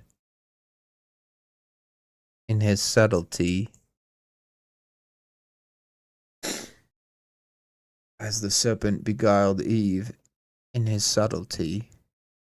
he trailed off back into silence. This answered no questions, and I bombarded Thomas with more, but nothing followed, only silence. I bit my tongue, and although an avalanche of questions flooded my mind, I did not allow any more questions to come out. They would only serve to diminish our already straining sanity. I took my bayonet blade from its sheath and etched another mark on the butt of my rifle, then stared at the blade, its steel sheen reflecting the sense of dread which now showed plainly through my wrinkled expression. Since leaving our beautiful homeland, we now look like ghosts of ourselves, aged and withered. Stranger. Part 8, Stranger. Night came once more, despite my prayers to be spared of the darkness. Almost as soon as I had fallen asleep, I was awoken by the distinct sound of conversation. I lay still as a corpse, hoping to be unnoticed, anxiety and hunger bubbling in my gut, urging me to vomit or run. Suddenly, it hit me that it was Thomas and another voice with a thick London accent. I opened my eyes to complete darkness. The flares would not fly yet, it seemed. I whispered to Thomas and the other man. Is it over? Not likely, mate, Thomas replied. This chap here says he may have a plan to escape, though. The other man puffed a cigarette whose red glow lightly showed his eyes, a piercing blue, the bridge of his nose, and the distinct Brody helmet atop his head. You boys have been out here a while. I can tell by the smell. But fear not, we'll be out of here soon. Thomas shuffled, the mud squelching under him as he moved. Got any food for us then? He asked expectantly. Sure, have this. It's not much, but better you lads have it. I'm not hungry. The London man replied happily. Can't spare you any smokes, though. Afraid I'll have to be greedy there. I could hear Thomas make a move towards me as we felt around in the dark before finding each other's hands. He plopped something hefty, wet, and cold into my hand. I almost recoiled but dared not, lest I waste the small morsel. As I brought it to my face, I heard a light chuckle from the Londoner, which gave me pause. I brought the meal close to my face to smell and attempt to see what it was I held in the blackness. Barely visible to me, I first recognized the sight.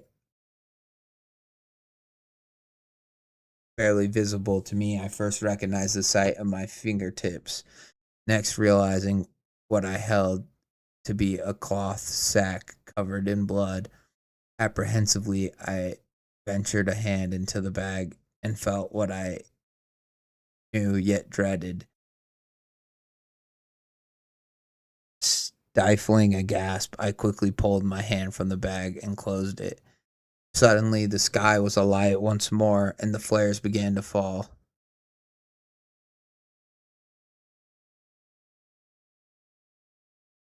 The momentary relief began to dissipate as the dancing light of the flare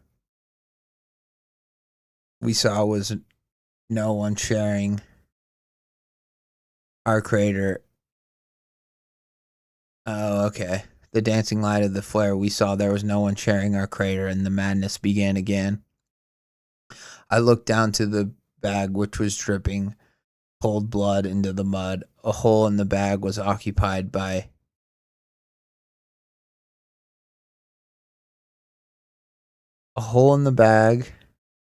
Sorry, I'm getting confused here.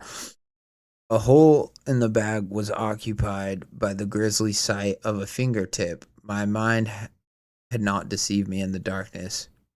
In the corner of my peripheral, as the light of the sky whimpered into gloom, Thomas curled into a ball, fell into the mud, and began to sob.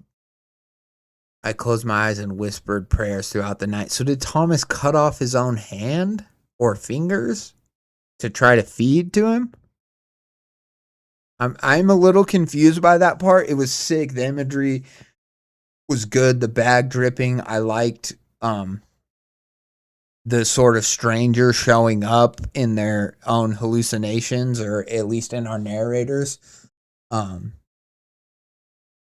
Yeah, we could have Nurse Rat, we could have Ratatouille's Nurse Rats, Chef Rats. We could have maybe a Doctor Rat. Like the Creepcast episode with Officer Mole. Well, we have to go down there. There's nothing to see here.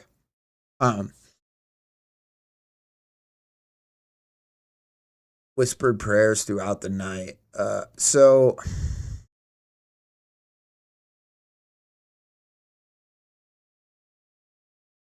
Because at first I thought there was just a rat in the bag. I thought this whole, like, our narrator was having a hallucination, but the whole thing was just about Thomas. Maybe Thomas was talking to himself, and he was, like, in his own madness trying to convince his friend, our narrator, to eat this, and that it, like, came from, you know, like a friendly source or something. And I thought it was just going to be, like, a dead rat or something, but a hole in the bag was occupied by the grisly sight of a fingertip. So I'm wondering if, like, you know, Thomas cut off his own fingertip or found a dead man's fingertip somewhere. You know what I mean? Like, there are dead bodies somewhat around them. So maybe in the night he could have crawled out and, like, found a corpse for him to munch on. But, yeah, it is curious, and I'm also like, and the fact that it's like bloody and dripping implies that it was like kind of fresh, so that's what made me think it was Thomas's. But then also,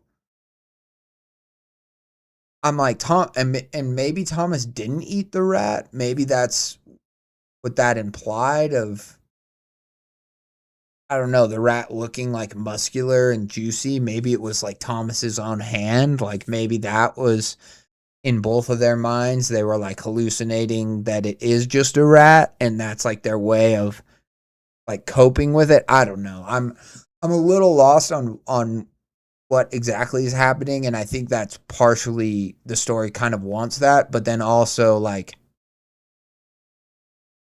yeah, I guess we're dealing with unreliable narrators and stuff anyway, so now in the story, so I feel like maybe, I don't fully know. Maybe Thomas just wants to,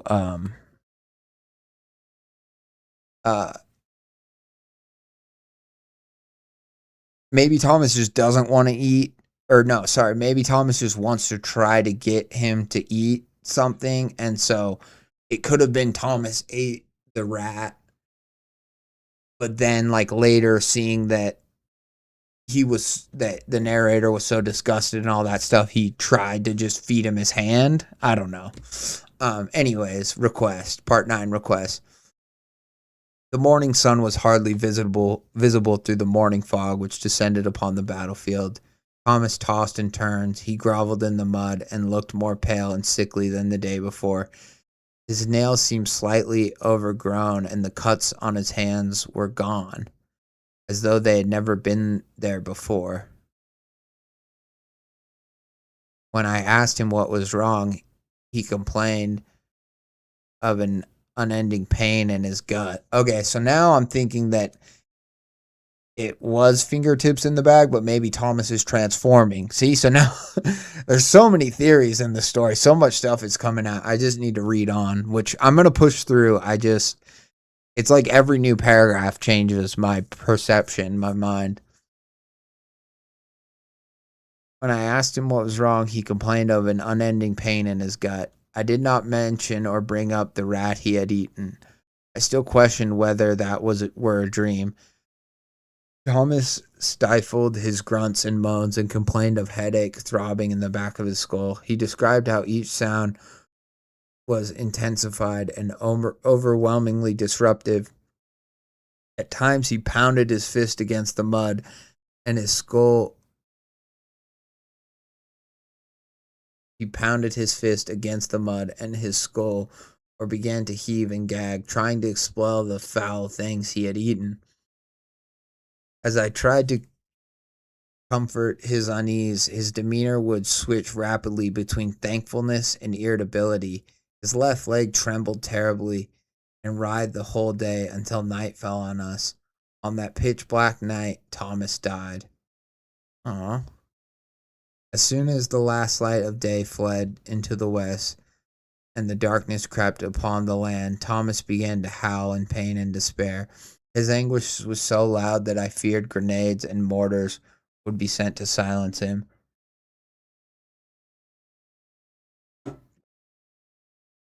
There were more subtle noises I could hear coming from Thomas. The sound of twisting and tearing clothing, the disturbance of mud, My rifle kept near me, ready for what I feared most. After some time, Thomas cried aloud, "Martin, I can't take this punishment anymore. Please end my suffering. Please, I can't take it anymore. They're so loud, and their flesh smells of sweet rot. Please, end it." I sat silently across the crater, clutching my rifle to my chest, full of fear for my friend. "Shh, Thomas, everything will be fine. We're going home, remember? We're going home. But you've got to be quiet," I whispered as loudly as I dared, trying to be loud enough to be heard over Thomas's wailing pain. Then he screamed loudly, his vocal cords fraying from the strain he put on them. I jumped and slowly leveled my rifle to the darkness and the faint writhing figure in the mud. The mud squished rapidly as Thomas thrashed his body against the ground. Then I could hear the cracking and twisting of bones and tendons. Thomas gargled on some sort of liquid, and I could hear him choking. Whispers, endless whispers, filled the crater we were cursed to die in. "Ended suffering, power. Fear serves his pain. There's no life in his void. Turn your eyes to the heavens. Turn your eyes to the heavens. Rebuke thine God. Hunger, hunger." The whispers turned into a choir of manic laughter, and each of them repeated, "Hunger." And it was all I could feel. Fear gripped me, and my teeth clattered together, and my body went numb. The only feeling was my stomach, hunger, unending, bottomless, and starved. I forced my eyes closed and said a silent prayer under my breath, and the laughter began to fade away into its whispers once more. Began chanting. I opened my eyes, and suddenly each whisper went to silence. Across the crater, I saw two orbs of faint light. It took me a moment to recognize the eyes of a predator, glowing in the darkness like a wolf sent to pounce on its prey. "Thomas?" I whispered, my voice faltering from the fear.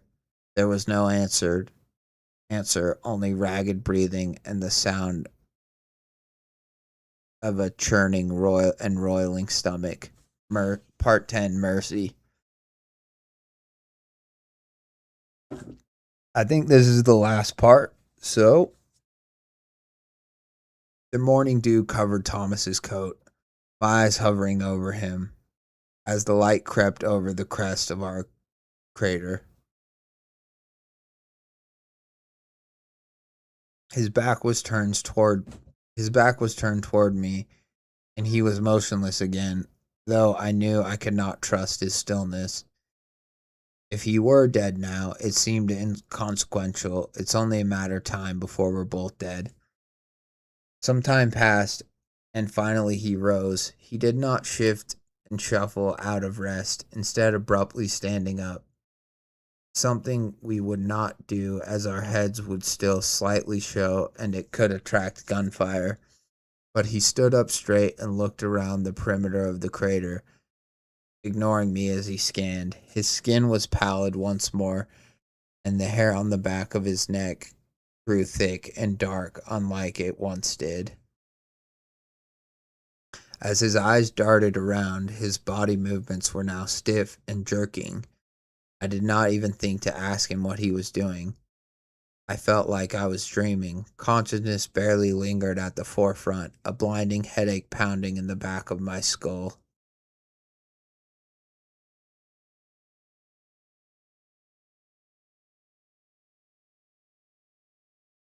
He turned to me, his expression a mixture of sorrow and hunger.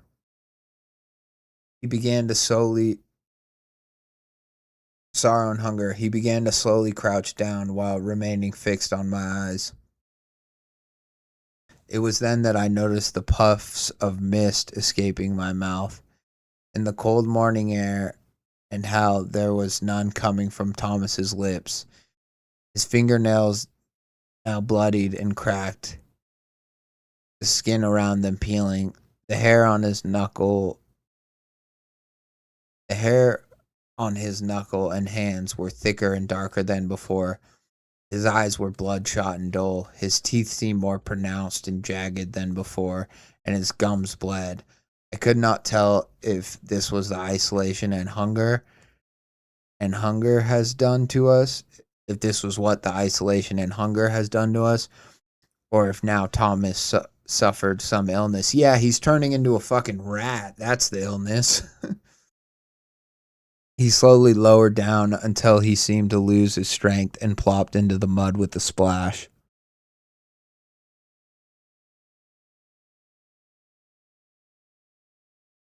Looking half a corpse, he finally spoke calmly and clearly. Martin, I'm afraid. His voice was distorted and duplicitous. Okay.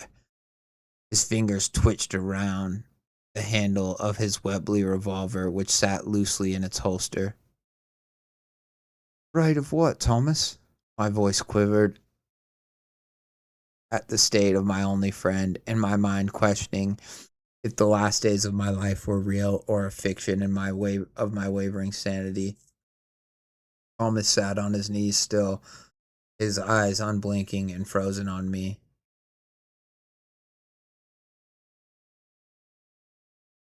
Fear that we were sheep, led astray by wicked shepherds. Yeah, lambs of the slaughter, dude. I told you. He whispered, his voice now sounding more like Thomas. His hand violently twitched, his revolver now isolated, and he spoke again. His voice echoed with another that was not his own. Watch and pray. Enter not into temptation. A tear slammed down Thomas's cheek, and the voice alone spoke again. Martin, you must do it. Send me home, he said, his hand gripping his Webley handle with white knuckles. The veins on top of the hand bulged as if they were about to burst. I won't do it, he uttered defiantly.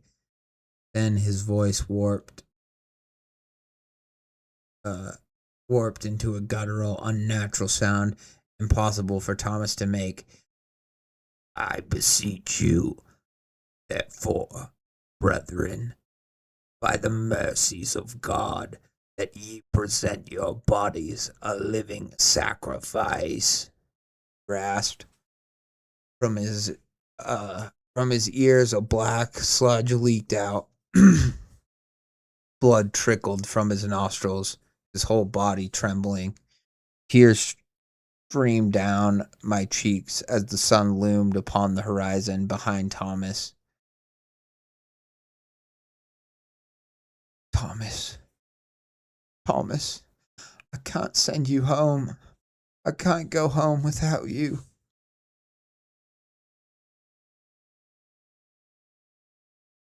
It won't let me do it myself, Martin.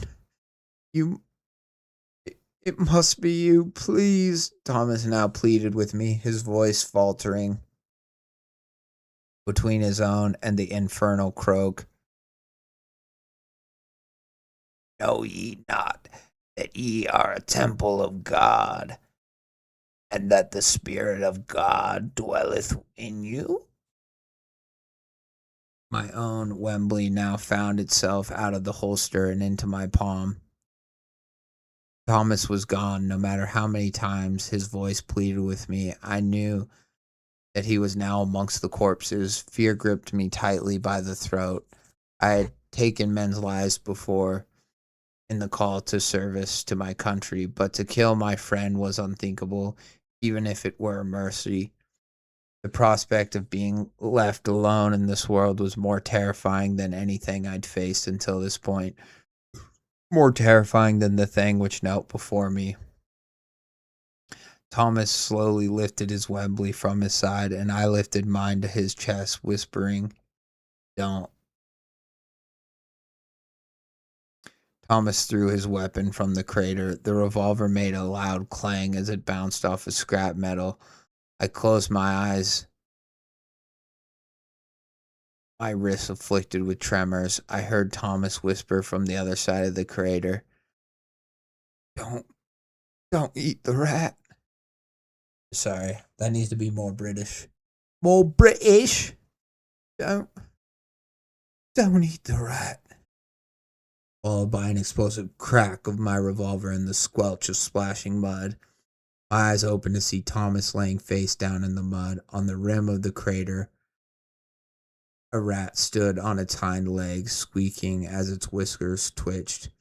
My body trembled in fear from the cold morning dew. Then I heard a whisper as soft as the summer breeze caressing the edges of my consciousness. "Thou art hungry. Thou shouldst eat." And author Matthew Ledford. Wow, dude, that was great. So that's the end, obviously. End.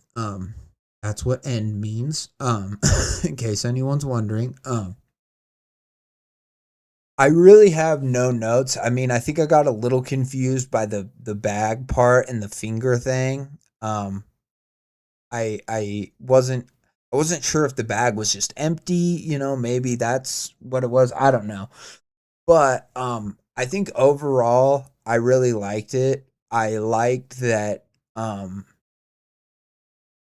even when Thomas is dead, it's like he's still not out of this predicament of like, and we don't know if he fully killed, like, I mean, I think that's maybe what it was. He was just hallucinating a lot of it, and like he ended up having to just kill Thomas because Thomas was suffering. But Thomas might have died much earlier, and this rat, this creature that first like tempted and terrorized Thomas, now because he shot him at the end with his Webley, this creature now couldn't like possess Thomas anymore, and so that's why then the rat is just a rat again, and now it's speaking directly to our narrator, which I think is a very fun, creepy ending. Yeah, I think it just overall it was a great war story. I think the rat, you know, obviously I think represents really like the only sort of thing that really benefits from war, and that's the vultures. That's the sort of the bottom feeders of society, so to speak, whether that's like a physical rat, whether that's like arms dealers, you know, you could take that in a lot of different ways, but and like, you know, how that's the monster. The monster is the rats that are just eating everything at the end, and then a literal rat comes to sort of tempt them, and by Thomas eating the rat, he sort of like gives himself over to this death, so to speak, and then because of that, he's like, basically once he ate the rat, it's almost like he's dead. Like, sure, he was like more healthy or whatever for like a day, but that didn't last, and you know, eventually he was just as dead as our narrator, just as like you know, succumb to the circumstance even faster than our narrator. I guess I maybe would have liked to see if, not that our narrator like gets out of it, like where he, you know, they save him from no man's land or whatever, but I guess the ending, if thou art hungry, thou should eat, shouldest eat. I guess from that we can kind of just indicate that like, yeah, our narrator didn't survive, but I don't know. I guess maybe at some point I was expecting them to leave the crater and for us to kind of get an answer as to what the the one guy who was like insane, who was like laughing at the soldiers like cut off legs and stuff, if like that was somebody who gave himself over to the rat, so to speak. If he also too ate the rat, that type of soldier. But at the same time, I think that we can just kind of assume that, and that the ending where it ends is enough. So even that like note, I don't even really want to. I mean, I obviously voiced it here, but like, I think it's just more of like this is where I thought maybe it was gonna go, and then it didn't, and that's okay. Because I think we got enough of an answer just by the way Thomas was acting at the end, and how he was like, trapped, and how this other voice was like puppeteering him. And then once Martin finally shoots Thomas, the rat's still there, and now it's just there to tempt Martin. So yeah, I think it's a great story just overall. I think I really liked just overall its take on warfare, and how like we kind of did get the whole like with the hair on his knuckles, and like stuff like that, and like his brain and all that, his skull hurting. I think we kind of did get like, oh, he's transforming into a rat, but it wasn't so like, his teeth became bigger, all this stuff, but it wasn't so blatant that it was like he was on the ground and he grew a tail and he was like, making all these rat noises and squeaking. It was a little bit more subtle, and I think I really liked that, because I think, again, it led to the whole fever dream element of this whole thing, and the fact that he's like, he doesn't know if Thomas is dead. He doesn't know if Thomas is transformed into an evil monster. He doesn't know, and so it's just kind of all of those things. And even when he is like, Thomas died in the night, and then, oh, Thomas was awake, or I saw his eyes after that, his eyes were open. So it's like, we just kind of don't really know. It's kind of all true at the same time, and I like that, especially for not eating, or really drinking much water, for other than like chemical filled water or whatever, for like 10 days. I could see how just kind of like our narrator's just so beyond his, sanity at that point, that like it is kind of all true at once, and he's just kind of stuck in this pit, this crater forever, in this horrible situation. I do have to say that like I think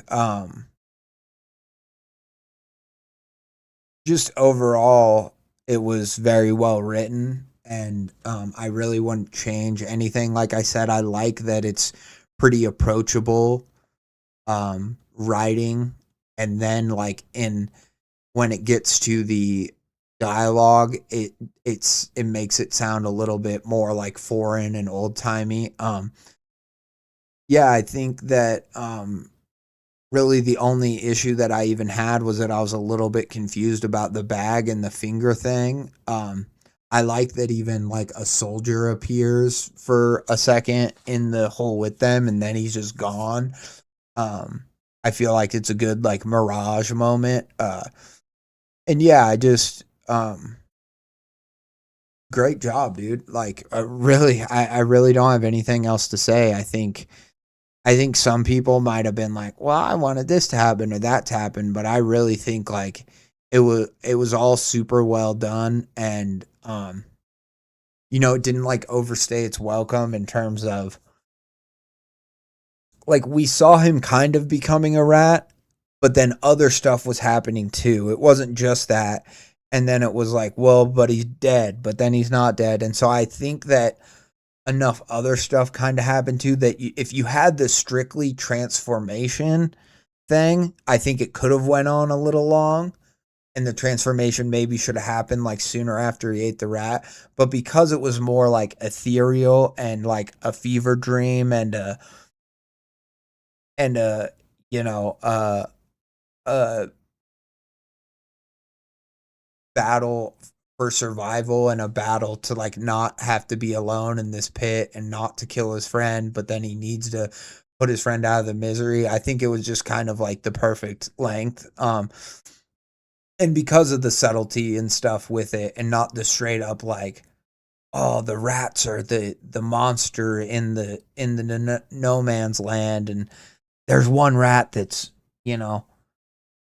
3 feet long and like all this stuff. Like, no, even when the rat came and was like talking to Thomas and stuff, it didn't get too like fanciful or like creature featurey. It still stayed like grounded and really stayed in like the war horror aspect and the aspect of like losing your mind, and then after you've lost your mind and you don't even know what's real and what's not anymore, it's like, how much further can you go, and what do you still want to try to protect and what do you not. And it wasn't until Thomas really asked him and he saw how much Thomas was suffering that then he had to end Thomas. And then it was like, well, now the rat's just going to feed on me. It was great. It was super well written. Matthew Ledford. 33 upvotes is pretty good, but you should feel really proud of this one, man. I think it's a great story. Shout out World War I. What a great like World War I sort of almost epic story. I mean, it's not super long, but I just mean like it was just kind of an epic story, right? Like meaning like cool and fucking big, and it really dark and stuff. And so I just think that it deserves the praise. So shout out to Hold the Pickle. Go follow Hold the Pickle. Go follow him on Reddit. That's something we all can do. Looks like he's on Helldivers, which I've listened to a Helldiver story. I don't know, but it seems like Helldivers might be like a bigger thing than even I know. But shout out, long time Reddit user, go follow the dude named Dude or Hold the Pickle. Shout out World War I is crazy. Exactly. And that's why I said it, Danny. Shout out World War I. No, but because I do think, it's old enough now, it's 100 years ago pretty much now, where like I think it is difficult to write about. I think it's a pretty monumental task to be like, I'm gonna set a horror story in the trenches of World War I, but I think it was really done. So that's what I meant by shout out to World War I. But fuck it, people say shout out to all sorts of crazy shit, and so I do too. What can I do? It's who I am. But yeah, and so like I say, with all the writers that I cover, upvote their story, comment on their story, but also follow them too. Following is really helpful on Reddit. And just go support them. Read their new stuff. Read the TT. Read. He's posting stuff about Helldivers. There's other stuff to read, I'm sure. I don't know for sure if they have other stories, but it's definitely worth supporting them. So shout out. Okay.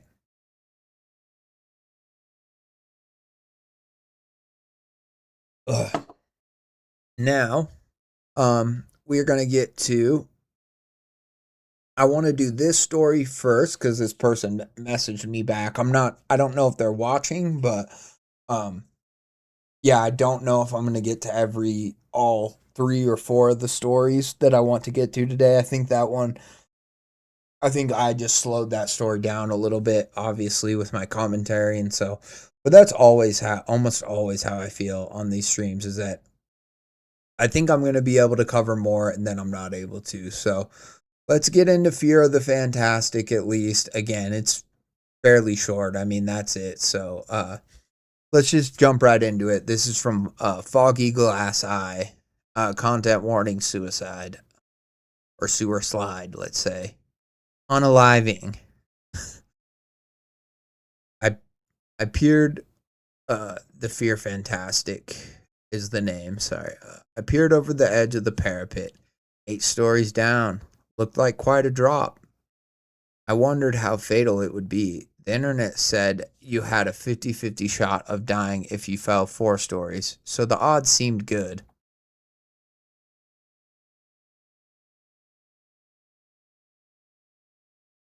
I took a moment to appreciate the atmosphere from the roof of the parking garage. Even in those late hours, the heart of the city was alive in the distance. The night sky aglow like a beacon in the infinite dark surrounding. The night sky aglow like a beacon in the infinite dark surrounding it. But it was truly dead out on the waterfront. I closed my eyes, breathing in the biting winter cold. The moon was mostly obscured by the clouds that threatened rain all afternoon before failing to deliver. The stillness of the air echoed the respectful silence of so many churches and cemeteries. All in all, a nice night to end things on. I'm sorry, it's a serious topic, but I mean, they are being almost cavalier and kind of like idyllic with their descriptions. Like, sure, they mentioned the churches and cemeteries, and like it's very clear that they're talking about ending their own, life from the top of the story. But to put a line as casual as all in all, a nice night to end things on is just kind of, it is kind of funny. It's morose, it's macabre, so I guess I might laugh more at this story. I don't know. I didn't think it was going to be particularly funny, but the tone of it is leading me to believe that maybe it is. I climbed up on the parapet. Suddenly, the air was electric. The view was both terrifying and exhilarating. See, and that's what I wondered, the whole Fear Fantastic title. I'm wondering if this is, I guess, with the content warning, I should have realized that. But when I just saw the title, I was thinking that this was maybe about like an adrenaline junkie or somebody that likes like fear. But I'm wondering if it's going to be about somebody that is in love with not fear, but like the fear of dying specifically. And so they're going to want to live on the edge of life. They're going to want to be one of these flatliner people that's like, trying to die to see into the afterlife briefly and then brought back to life. The view both terrifying and exhilarating. A slight wind pushed at my back, a threatening, playful dare. This was the thrill I loved. The fear of falling, of dying, the fear fantastic. See, and that's interesting. I mean, this person's definitely a little nutty. But they don't seem, it's not a classic sewer slide or unaliving story in the sense that like it's not about being depressed. It's about they literally love that fear. It's a sadistic, it's almost a sick like fantasy or thing that, because I don't know if it's that so much that they actually want to do it, but that they want to like taunt themselves with it. It's almost like a freaking a Bella in New Moon sort of a fucking thing where she's like, I only see Edward when I'm living dangerously or when I'm putting myself in danger. And so I'm just going to do all this dangerous shit. And she's like, cliff jumping and she's, doing all this stuff. And, that's kind of how I see it is like, it's not a straight up, I want to die, but the feeling of being close to death makes me feel alive. And so I am going to almost unalive myself all the time or as much as I can, which is not a healthy way to live, but you know, I guess people kind of, I mean, if you're one of these people that climbs fucking free climbs buildings all the time, it's like, I don't know, and in some ways that's what you're doing. Like, sure, the point is not only that it's dangerous, the point is to climb to the top of the building and whatever, log it, but yeah, it's just interesting. After enjoying the rush for a few more minutes, my phone started buzzing. She was on her way. I climbed down and returned to my hiding spot behind her van and waited. The security guard was predictable. Her routine was almost unsettlingly specific. This was the second of 8 hourly patrols, and from weeks of watching her, I knew that she would be heading that way at exactly 2:34 a.m. She didn't see me during her first patrol, so I knew I would remain hidden. This was her favorite spot, or at least that's what it seemed like. Sometimes she smoked while scrolling her phone, but this time she was simply enjoying the view. As I was mere minutes before, I couldn't blame her. The lights from the buildings on the other side of the river twinkled like stars on the water's surface. Before she could return to her patrol, I snuck up behind her and pushed her over the edge. Oh my God. Jesus. I did not know that's where the story was going. Well, this guy clearly wants to be close to death in multiple ways, meaning he wants power over life and death, meaning he's a fucking murderer. Before she could return to her patrol, I snuck up behind her and pushed her over the edge. She didn't scream on her way down. I was almost disappointed, but then I considered that she could have been too petrified by fear, and that made me feel better about it. The fear was the point, after all. I was looking down at the body, smiling at the odd way her neck was bent and waiting for the blood to start pooling around her. When she began to stir, I started cursing my bad luck and the unreliability of the internet. But then she rolled over and looked up at me. Her neck twisted and cracked back into place. She was fine. Oh my God. No blood, no wounds. Just a smile of her own and a hint of curiosity in her eyes. I ran when she started to rise to her feet, heart pounding in my ears, a cold sweat washing over my body and stinging my eyes. I flew down the steps of the stairwell and into the darkness of the night. I didn't or couldn't look back. I don't know if she let me get away or if I escaped her, but I'm going back there tonight. I'm afraid of whatever she is, but that's the entire point, isn't it? I was terrified, but I've never felt so alive. I thought I was a monster. Now I've seen one. I need to see her again. Oh my God, what twists and turns. That was awesome. For such a short story, that really... I don't think I would have liked it nearly as much if he just killed her, but the fact that she's a creature, and now I need to... After enjoying my phone started buzzing. She was on her way. So either his phone started buzzing could mean several different things. It's an alarm because he's watched this woman. He knows the time. He knows when she comes out to smoke, right? So maybe it's just like an alarm, or like even he set an alarm, like, he's a tech guy and he like set an alarm on the door or something, like a Ring camera or sort of a thing that went off that to warn him that she's on her way. Could have been a lot of things, right? I'm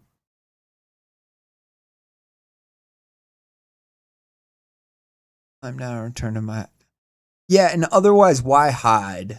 Because I was thinking, what if she knows the reason she didn't scream is because she knew this was going to happen, and what if they even planned this? Like, she just, like, this was some creepy, like, murder cult gang where she's like, oh, I'll let you kill me.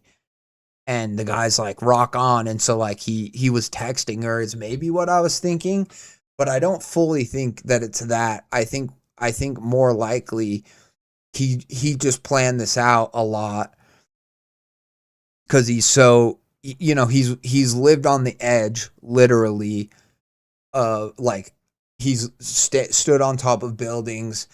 He does that. It's still terrifies him, but it's not enough, right? He is the adrenaline junkie, kind of like that, but in a more twisted way where he wants to take it up a notch. He wants to kill somebody and feel that fear, the fear of getting caught, the high of not getting caught, like, you know, all those things. Serial killers talk about that gross, disgusting rush that they get, right? And so my thing that the narrator's more into that. So he kind of plans out this simple murder that he's going to be able to commit with this woman, not knowing that she's some supernatural entity, right? Or at the very least can't die, maybe, you know, maybe she's like a zombie out of, you know, who knows. And so he plans, pushes her. Then this awesome twist happens, which I love the twist where she's okay, twists her neck back, she was fine. And I like how it's like, I flew to darkness, I couldn't look back. I don't know if she let me slipped away or if I escaped, but I'm going back there tonight. I'm afraid. And so I do think I really like this story the way it is if there were to be a part 2. Now, if there's not a part 2, I do think it could have went on a little bit longer, just in terms of either, because she took the fastest way down. In my opinion, she definitely let him get away because she was already standing up by the time he even turned to run down the stairs. And so she would have had to have let him get away. And now I'm kind of wondering, I guess, just kind of like why, or, you know, maybe she knows that he's just kind of a sicko and so he's gonna want to come back anyways. And that's why she let him go. But either way, my thinking is that this person who, well, I guess maybe he wouldn't want to become what she is because he loves the fear of death, so maybe he can't do it. But he's obviously gonna want to, like he said, he's going to return, right? Because he's so afraid of what she is. Now he's found this fear greater than death, and that there's this entity that can't die. And so to be at the mercy of that, I guess, is like the ultimate, you know, it's like almost being at the mercy of death itself in a physical manifestation, not in a ethereal way where you're standing on the edge of a building, but actually having somebody who has the power over life and death, and being at that mercy, being at that monster's mercy is even scarier. But yeah, I do think that, like, this is just the beginning of what could be a really interesting longer story. But as far as just a really short, like micro almost horror, this is great. And the twist in it, this is an example of a twist just really taking what otherwise would be kind of a simple premise, adrenaline junkie, whatever, dirtbag, serial killer guy, somebody who, you know, he wants to, it's not enough to just live on the edge, he wants to kill somebody, you know. That's when I read stories with that kind of a killer premise where it's from the killer's point of view and they're just like, it wasn't just enough to do X or Y, I wanted to blah, blah, blah. And they're just that kind of basic, like, psychopath. I'm really not that into it. I know some people love that thing and they're like, oh, it's so creepy. They're just, you know, they're so, like, inhuman, you know, or they're so, you know, they're just so disgusting how, you know, the way that they see people, you know, and some people like that. I don't particularly love that just because I don't know. I like my killers to at least have somewhat of an origin story or whatever. And so I don't love it when it's just like, killing people gives me a boner, or, you know, killing people sounds like fun. And so they're just like, so I'm going to do it. You know, that to me, I'm kind of like, eh. But because the story had such an awesome twist, I think that type of a killer actually works really well for the twist. And so I really liked it. I think that's a super like probably one of the better, really short ones that I've read. And like I said, it really kind of goes into 3 twists. You've got the person who you think maybe just wants to end it all. And I even picked up on how casual like the tone seems, and they don't seem like a person that's depressed. And then it turns out they're not depressed. They just, the fear is what, gets them off, and they're addicted to that fear of being on the edge of life and death. And so they're doing that. And then you figure out that, oh, they're not just up there to stand up there and tempt fate. They're up there to murder somebody. And so then they do that. They push somebody off. And then the ultimate fear, or I guess the fear that no one saw coming, including our narrator, is that, oh, you didn't kill the person. And at first you just think that, oh, it wasn't high enough that they didn't die. But no, they're actually completely fine. And they're a monster, And so that to me is just, for such a short story to have those 3 kind of big twists and just be that entertaining in such a short little read, I think is like super impressive, honestly. So shout out to FoggyGlassEye. I will definitely read more. This is a rewritten story I originally wrote in 2019. Hope you like it. Well, honestly, it's great. Like, it is great. And the fact that it is rewritten, I even like it more now, because I think that, I just think that maybe it shows because of the fact that I was kind of like, no, I don't know if I like this, but more just like, I thought it was going to be this more basic thing. And then the twists work for me. And I think that probably shows, that's probably because of the work you did on it and the rewriting you did. And I'm really supportive, or I really try to support people to edit and to rewrite, because you get better, writing a story, learning from writing, and then, taking that knowledge into your next story is good, but refining and not like giving up or just moving on from the stories you've already written is equally as important. And I think a lot of people have bangers that just aren't quite there yet, that just need a little bit more polishing, and they can get there, right, with that story. And so I really love it. I would love to see like a few of these. If you have more short ones like this, or not exactly like this, but just shorter stories that really go a lot of places, or that, I just think it's really hard to write a compelling story that's this kind of brief, and you did it. I mean, and that's, so many people, like, short stories are kind of what we're aiming for with creepypastas, right? Like, yes, there are the ones that are like novel length and that people love, that are really good.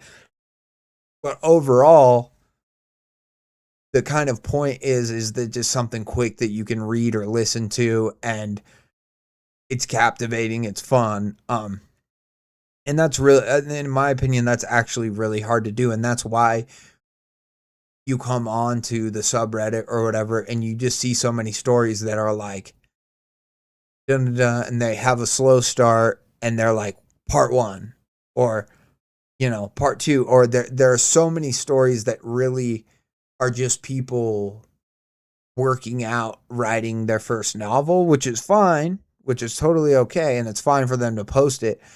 But I do think that there is a special amount of talent and just skill that it takes to just write a brief, captivating little micro short story like this. And so shout out to you. That was great. Please give me more. I'd like more, neighbor. Please give me more micro horror. In fact, I might just have a micro penis. for the micro horror. I got a micro boner. Sorry. That's stupid. But anyways, creepy Mr. Rogers is a fan of your the Fear Fantastic, and great name too. I really do like the name. I think with a story this short too, the name needs to kind of stick, because it kind of needs to, the way the story kind of sticks in your head with the twists and stuff. I think the name needs to stick too, and this name definitely sticks in my head. So shout out to you. All right, well, let's see. Algernon. How many upvotes does this story have? Not that it matters. Okay, 10. That's good. I feel bad if I message somebody and tell them I'm gonna read the story, and then I don't. So I do want to get to this one too, but I also don't just want to fly by it either. So but I am gonna read it. We're gonna get through it. I just Yui Rose UWU. If you have more stories, especially this length, I would be happy to read another one, because I am gonna end my stream at this one, and so I might just not talk about it as much as I talk about the other stories. But I'd be happy to read another one of yours if you have more. If you end up watching this, and if you have more, I just want to say that, but let's get into it. So, body horror. I closed the door of my residence, glad to be back from my trip overseas. I've been away for several weeks, and thankfully, Tom and Darla, the couple living on the other side of our conjoined home, had taken care of my plethora of house plants as I requested. I write myself a list of things to do now that I'm home, the first being to thank my neighbors and get my spare key back. My head begins to pound just as it has intermittently for several days, which made the last leg of my trip home miserable. I wondered to myself if it would be safe to take yet another large dose of aspirin, especially considering it hasn't been helping much. I leave the half-written list on the kitchen counter and bring my luggage to my room, ready to melt into my bed and attempt to sleep away the nagging headache yet again. Though I'm exhausted from traveling, a restful sleep refuses to embrace me. I wake up nearly every hour, each time welcomed by the dull, ebbing pressure in my skull. I involuntarily groan with each wave. My eyeballs feel bloated in their tight sockets, and the roots of my upper teeth ache. Around 2, I get up to go to the bathroom, and as I finish, warmth sprinkles my arm. Confused, I turn the light on. After allowing my eyes to adjust, see droplets of blood on my arm. I take notice of my wet upper lip and realize my nostril has started to bleed, presumably due to the persistent headache. I lean over the sink and begin to clean up, wincing at the pressure the position puts on my head.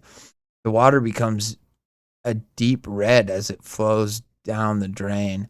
I crawl back into bed, draping my arm over my eyes with a wadded up toilet paper plugging my nostrils. Though I haven't spoken to him in years, I beg God to let my pain end. Tears stream down my face, pooling in my ears as I plead with my estranged creator, promising to attend church if he answers my prayers. I did nothing to deserve this torment, nothing to warrant what feels like a knife embedded in my labella. I assume that's some sort of, medulla oblongata word for brain, cerebellum, whatever. I've embedded in my glabella.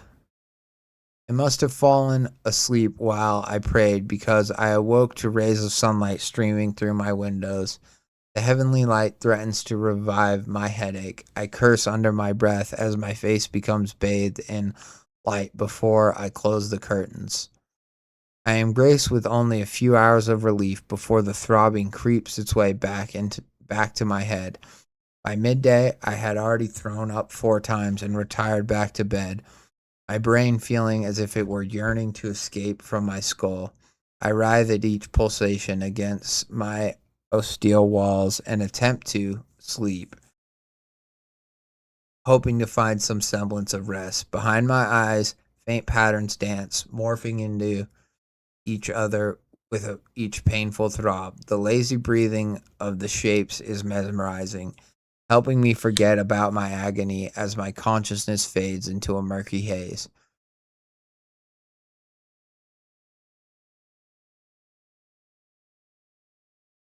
Tom, I think you should check on him, Darla murmurs, concern shrouding her amber eyes. I don't know what time it is when I open my eyes. The unbearable headache had seemingly dissipated, leaving my cerebrum feeling numb.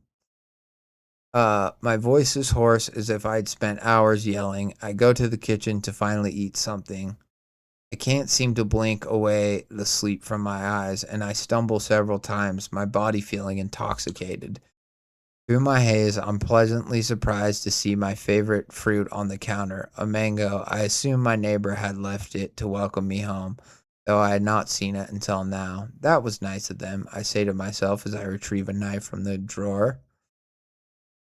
I've always been fond of mangoes. I remember my mother surprising me with them on several occasions throughout my childhood. As I got older, I stopped caring about cubing the fruit the way she did, opting instead to cut it in half and indulge. I take my gift, cut around the sizable seed. Childlike excitement swells in my chest as I tear 2 halves apart. I peel back the skin, exposing more of the sweet flesh. Blithesome gluttony washes over my mind. The viscous juices drip down my arms as I feast, and I pay no mind to the mess trickling down my chin. Before long, the liquid makes my fingers pruny, but I continue eating, only stopping momentarily to lick the sweet streams from my arms. Honestly, that by itself is just good body horror.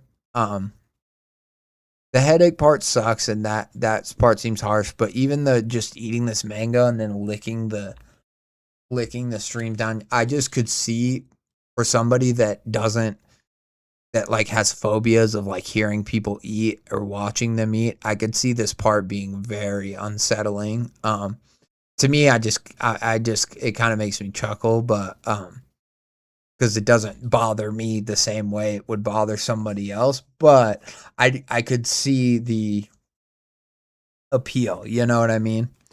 And just the whole like eating fruit, like some people I've heard when they hate people eating, they're like, to see people eating like an apple or like something like a fleshy fruit is like the worst because it is like kind of loud and just really tactile. And so the things that bother them about like hearing or seeing people eat really bothers them.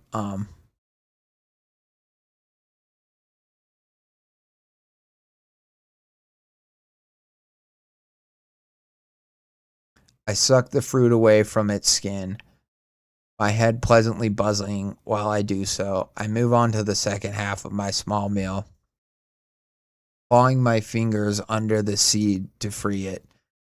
Now, left with only the seed, my teeth gnaw at the flesh still clinging to it.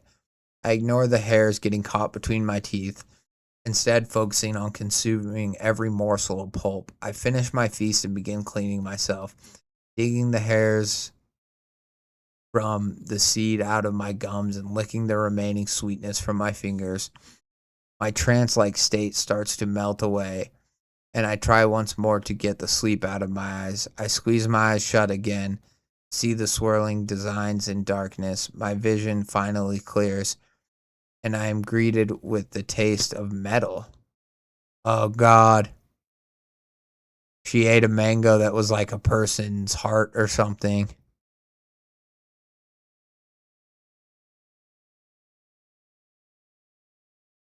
Oh, nice, Lethray. I like that idea. That's a great idea. Yeah, I've heard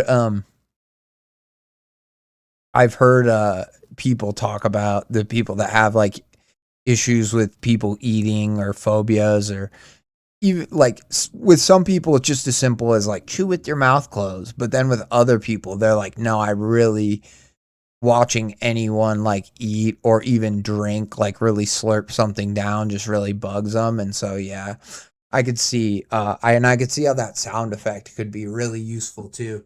Let me know if you need me to eat an apple. Well, I can eat an apple, but I have to cut it. Well, yeah, I have to cut it because of my teeth missing.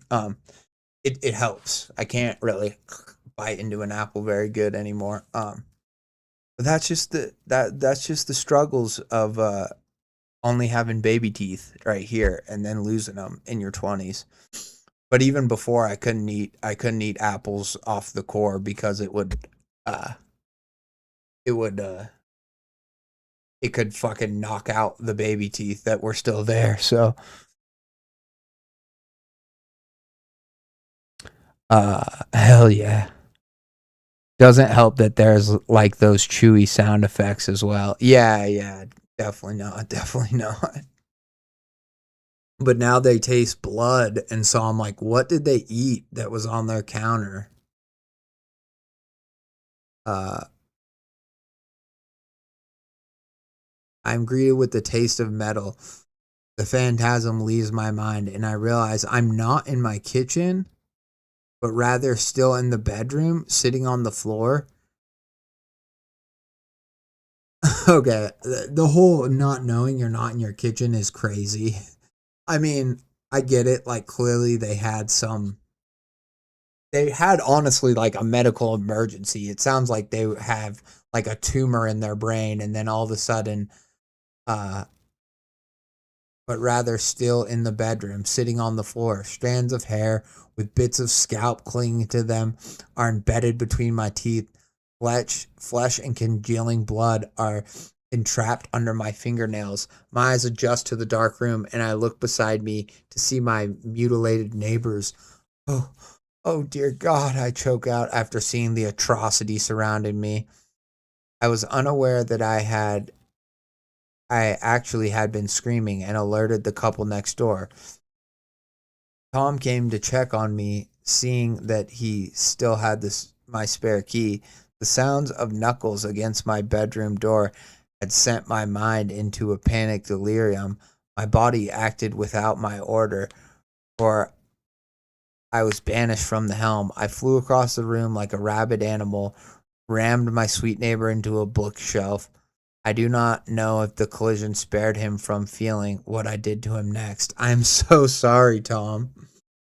I tore apart his flesh with my fingers and teeth, gorging on his face and neck, with blood streaming down my chin as I chewed through his jugular. Ugh.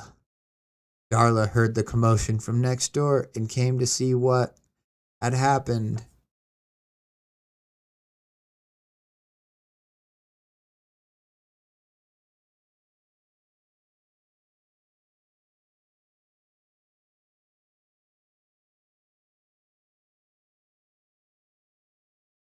Sorry, I'm trying to make a note.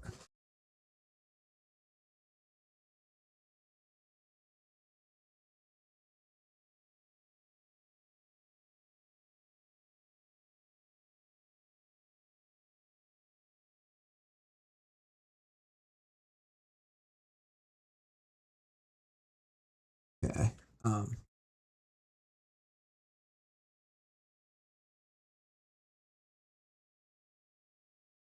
Came to see what had happened. Her concerned calling fell on deaf ears until she reached my bedroom. She shrieked in unbelieving terror when she laid eyes upon me in the dim light. I was embracing her husband, my mouth drenched with his blood, vacant eyes staring back at her as I continued to devour the flesh. An alien gluttony commanded my being to lurch toward the doorway and attack her as well. I mangled her neck and shredded her scalp, a hellacious uh, craving forcing my body to consume.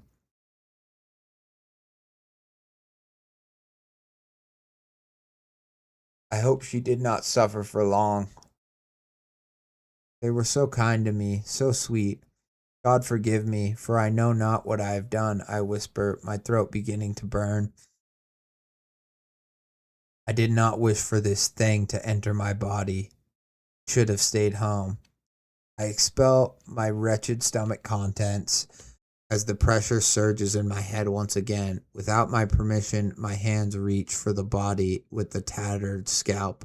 My mouth waters as my fingers claw through the warm mess of blood and brunette hair for a second time, my nails splintering as I dig. Horror floods my senses while I'm forced to watch as my body feeds. Tears swell in my eyes, but I am not permitted to scream. Darla, I can only hope you found your way to heaven. My body convulses. The warm clumps of filth scorch my throat again. The thumping in my head deafens the sounds of regurgitation. My voracious maw laps up the crimson bile. Even as more is expelled, my eyes sting, and I pray for the imaginary sweetness to grace my tongue once more. A haze obscures my vision until I am left vile in darkness, with only the breathing of my tormentor keeping me company. The pain is excruciating. The thumping progresses into a sharp knocking as the agony becomes numbing. I wish so badly to flee from the body that no longer belongs to me. Knocking soon gives way to scraping and cracking. My face feels as if it's melting. Bathed in flames, my wriggling assailant vacates its enclosure, splitting apart my skull and leaving my body quivering and gurgling in the horrid aftermath of its gluttony. I am abandoned in darkness, grateful for the relief of death's cold embrace. That was good body horror. That was very fun. The turn happened kind of fast, and that's fine, but I do think overall this is like a fun story. I wonder if this story came from like one of these factoids about like, did you know that this parasite found in the Amazon can cause you to become like to crave human flesh or what, something like that, where it comes from like a real sort of a like disease, because it seems like they were like abroad or on some sort of vacation as they said. It ends with this crazy headache. They wake up. They're in a haze, but they're in the kitchen, they think. And they start eating this mango, and then all of a sudden, it's almost like that one meal or that first. So the mango happens after they wake up, but they've already killed their neighbors like the night before is kind of the way that I took that. And so they eat the mango almost in their normal human state, and they're able to convince themselves of the sweetness and all that stuff. And then they wake up realizing what they've done, realizing that I guess we're eating part of a person's head or face. I guess face. I don't know. Which again, gross and interesting. I guess it was a head, I guess. But then it also seemed like they ate the face and like neck and stuff the night before. So that's just the only thing I was kind of curious about, is what exactly was the mango in relation to like their neighbors' dead bodies, But overall, it's very fun, and to see that change, to see that realization come through, and then to hear the story of what happened. The neighbors came to check on her in the night or whatever, and they were just completely, taken over by this thing inside of them. Oh, thanks, Boots. Thank you.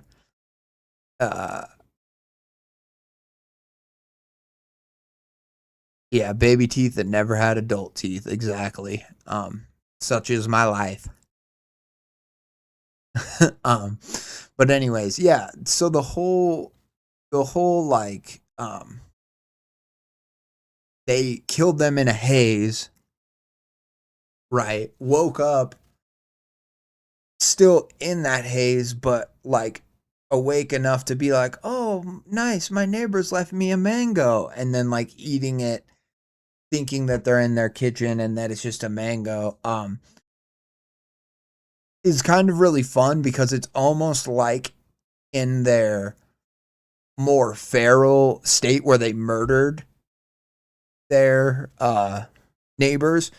It's almost like they cut themselves like out a special meal and like set it aside, which I really kind of like. Or if it's just the head on the floor connected to the body, whatever, I still like that. But I almost like this idea that they like, whether it was the heart or, you know, whatever it could have been, that they like took it out and they set it, they set it aside for themselves the next morning because they're like, I'm going to want a snack even when I wake up. And so that the parasite in their brain or whatever it is, the creature that's inhabiting them is like, I'm going to leave this as a snack for my better half or for my, you know, so that they can still have something to eat, even though once they realize what it is, they're going to be terrified. So that's kind of what I like the most about the story is that it is a mango at first. And yeah, I guess I just would have liked to specifically, I know they say the hair and stuff, so you can assume it's part of the head.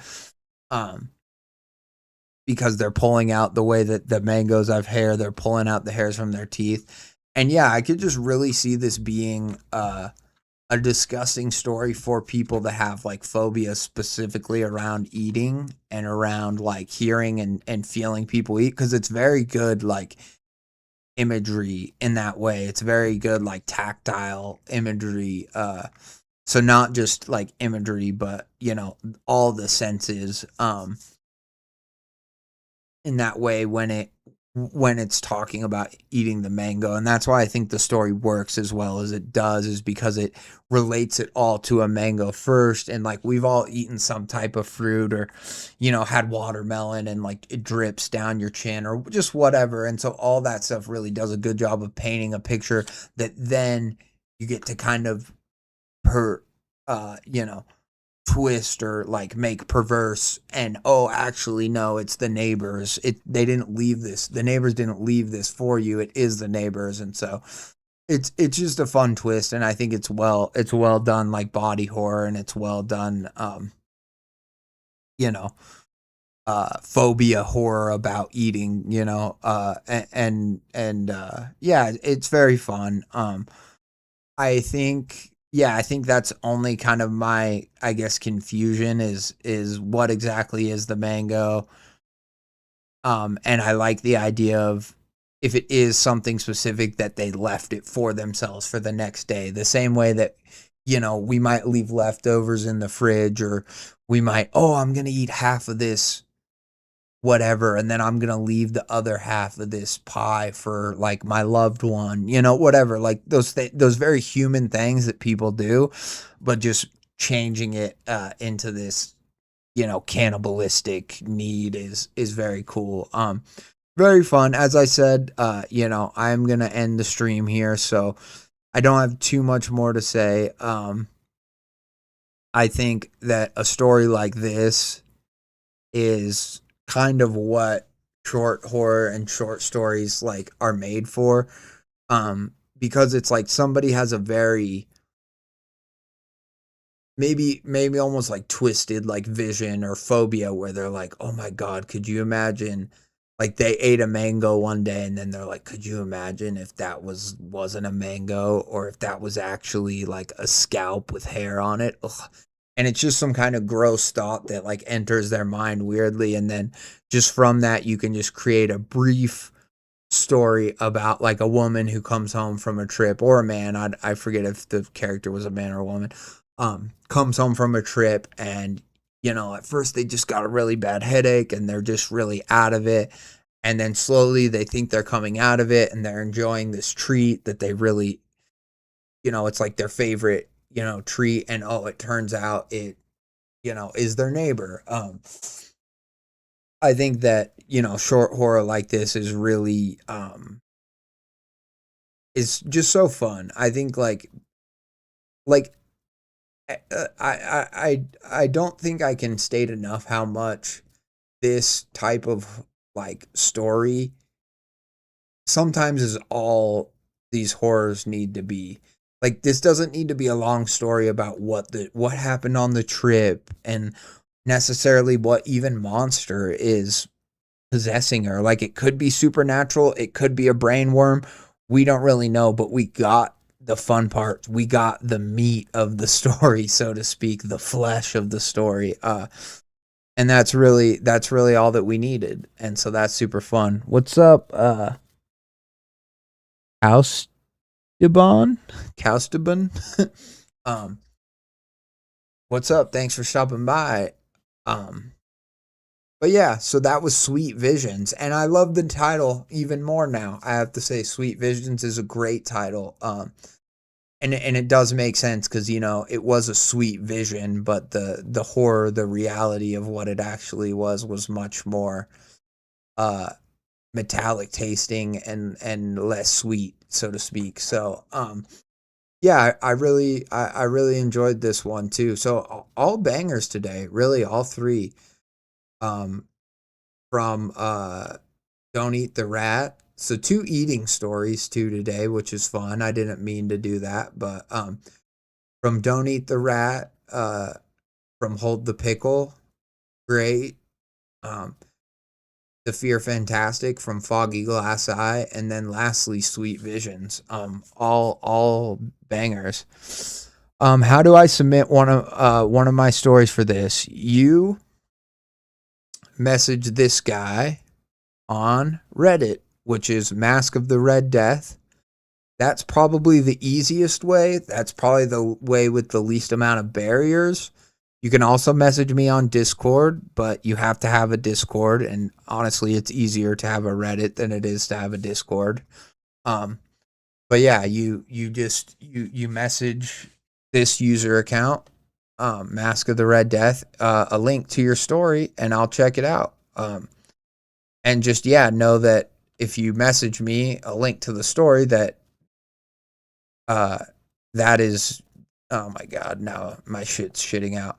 That is me, or that is you rather giving me your permission to read the story on my stream. So just kind of know that going into it. But yeah, Mask of the Red Death. Send me a message. That's the easiest way. Also keep a lookout. So I assume, Kaustubon, you maybe have heard of Tales from the Creeps, the subreddit. So this is a subreddit where you can not only post your story, but this is a subreddit that I look at, that I monitor frequently for stories. And then I will show you the post. Sorry.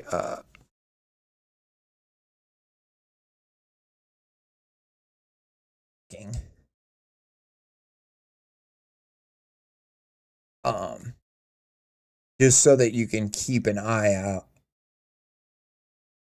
You can follow this subreddit and keep an eye out, because I'm not the only reader that does this. There's the Mesothelioma podcast. They read stories too. So there's Anxiety-Pilled. They're another subreddit that kind of branched out from this subreddit that does their own readings and a podcast. Mine is just a live stream where I do it myself and I read the stories live. So mine's my own thing. And I appreciate you wanting to submit. So yeah, that's how you do it. You go, so I made a post like this 7 months ago, and these stories that we read today are actually from that post. And I show you this not so that you can go, the Whispering Man on my subreddit. Perfect. Cool. Well, please send me a link. I will certainly check it out. I will add it to the list. But the reason I'm showing you this is because this has like 130 comments on this. It was posted 7 months ago. I posted it, but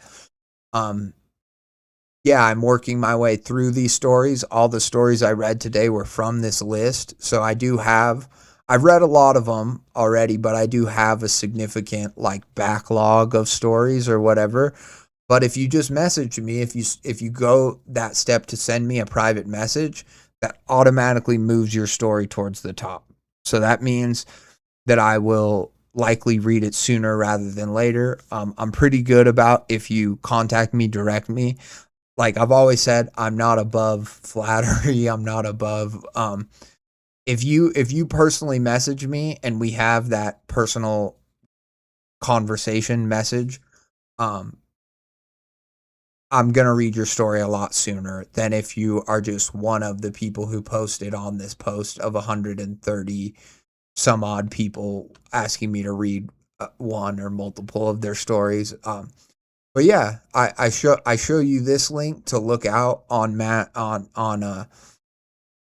of the Red Death. You can follow me. That's the subreddit, or that's my Reddit account. Sorry. And then on the Tales from the Creep subreddit, so that you can look out for posts. Other people post stuff too, saying that they're reading stories or offering feedback, but that way you can keep an eye out for the next time I do post. And then you can also submit it to that thing. You know, on that post, because I'm having some ideas. I really do want to get through this list of stories, but I'm having some ideas about, you know, trying to like curate or like create a contest that's like theme specific, you know. So maybe like I was thinking, obviously I never did it, but like for the Backrooms movie, it might be fun to do like a Backrooms themed writing contest. And I don't know what that contest would be. I don't know if there would be prizes or just, you know, recognition, but I'm constantly thinking about stuff like that. I'm thinking of ways to get more people involved and whatever, attracted to my channel and wanting to listen to the stories as well as submit stories. So yeah, damn, 7 months already. Yeah, crazy, huh? But yeah, so that is how you do it. It looks like I have a message, so I assume that's probably from you. I won't open it on stream.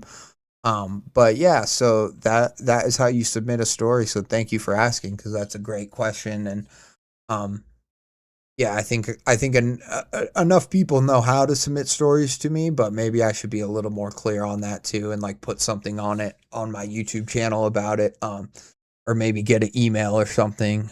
So I appreciate you wanting to submit to have your story read. That's awesome. Oh sure, then I will be messaging you shortly. Hell yeah. Well, yeah, and that's awesome. Just because, yeah, I always want to read from new authors too. I have a few friends or a few favorites that are people who I've read multiple of their stories, but it's always great to cover new authors like I did today. I mean, today, literally all 3 stories were good or were bangers, whatever you want to call them. And, they're all from brand new authors that I've never read before. So the amount of talent just on Tales from the Creeps or in the CREEPCAST community in general is, you know, really unbelievable. And like, in my opinion, it's kind of underrated or understated. Like for so long, a lot of people on the CREEPCAST main subreddit were just like, I don't like the stories clogging up the place. And now that Reddit is just people constantly complaining about the show and a bunch of other bullshit that I'm like, oh, I'm so glad you guys didn't want the stories on here so that this Reddit can be so fun, you know. Instead, it's just people being like, well, actually, I kind of didn't like this because of this, or actually, you know, it's a lot of well, actually bullshit. So anyways, yeah, I think my point in bringing that up is that there's all these fucking really talented writers posting in Tales from the Creeps and in other subreddits, and you know, they're not being ignored, but I think that a lot of people would be surprised the more you drill down, the more cool shit you can find. And it doesn't have to be some epic long left right game ass story. A story like this, The Fear Fantastic, or Sweet Visions, you know, just a simple story like that can be so much fun. Can be like, so it's just all you need. It's quick. you know, from UE Rose, UWU. It's so quick. It's so fun. It's not more than it needs to be. It's simple. It's to the point, but it also does a really good job. Like next time I think I eat a mango, especially if I like cut into a mango and eat like a full raw mango or most of a raw mango, I guarantee you I'm going to think about this story and what the mango ended up being and stuff like that. And that just goes to show that it doesn't have to be some long epic story to stay with you or to be good. Because this story was good. All the stories were good. So thank you so much to everyone who submitted, and to Kaustaban, or however you say your name. Thank you for wanting to submit, and to Rude Dude, to Lethray, to Trickster Boots, to everybody. Harold, I think he was here at the beginning. Harvey popped in too. Danny, of course, always Danny. Shout out to all you guys. Thank you for stopping by in the chat, and for getting your weekly dose of horror, you know, with me, or one of your weekly doses of horror. I'm sure I'm not the only one, but yeah, thank you. It's always so much fun to read for you guys. And again, I know I'm a broken record, but I will say it again. Every week there's good shit on here. Every week. Like, I don't really curate the stories. I just find stories from the list of stories that I'm allowed to read or that I have permission to read. And I just kind of try to pick a few that maybe some shorter ones and maybe some longer ones. But I'm not like only reading one story for every 4 or something like that. I'm mostly just going down the list, and not that they're all amazing or all couldn't like use work in here and there. But so many of them are just really solid and good and fun and entertaining. Like, that's the point. It's not that I would love to find the next pen pal or the next great horror whatever story, you know, but the point is to be entertained, and all these stories were entertaining today, and it's fun. It's a blast to read them, and it's not my job yet. Hopefully one day, but it's a great hobby to have, is just to read these stories for the internet and for you guys. It's absolutely, yeah, a blessing. So thank you. I appreciate you all. Yeah, and that's all I have to say about that. So anyways, adios. Peace out.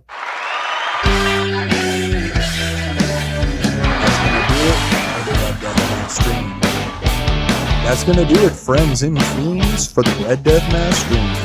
Adios. Goodbye.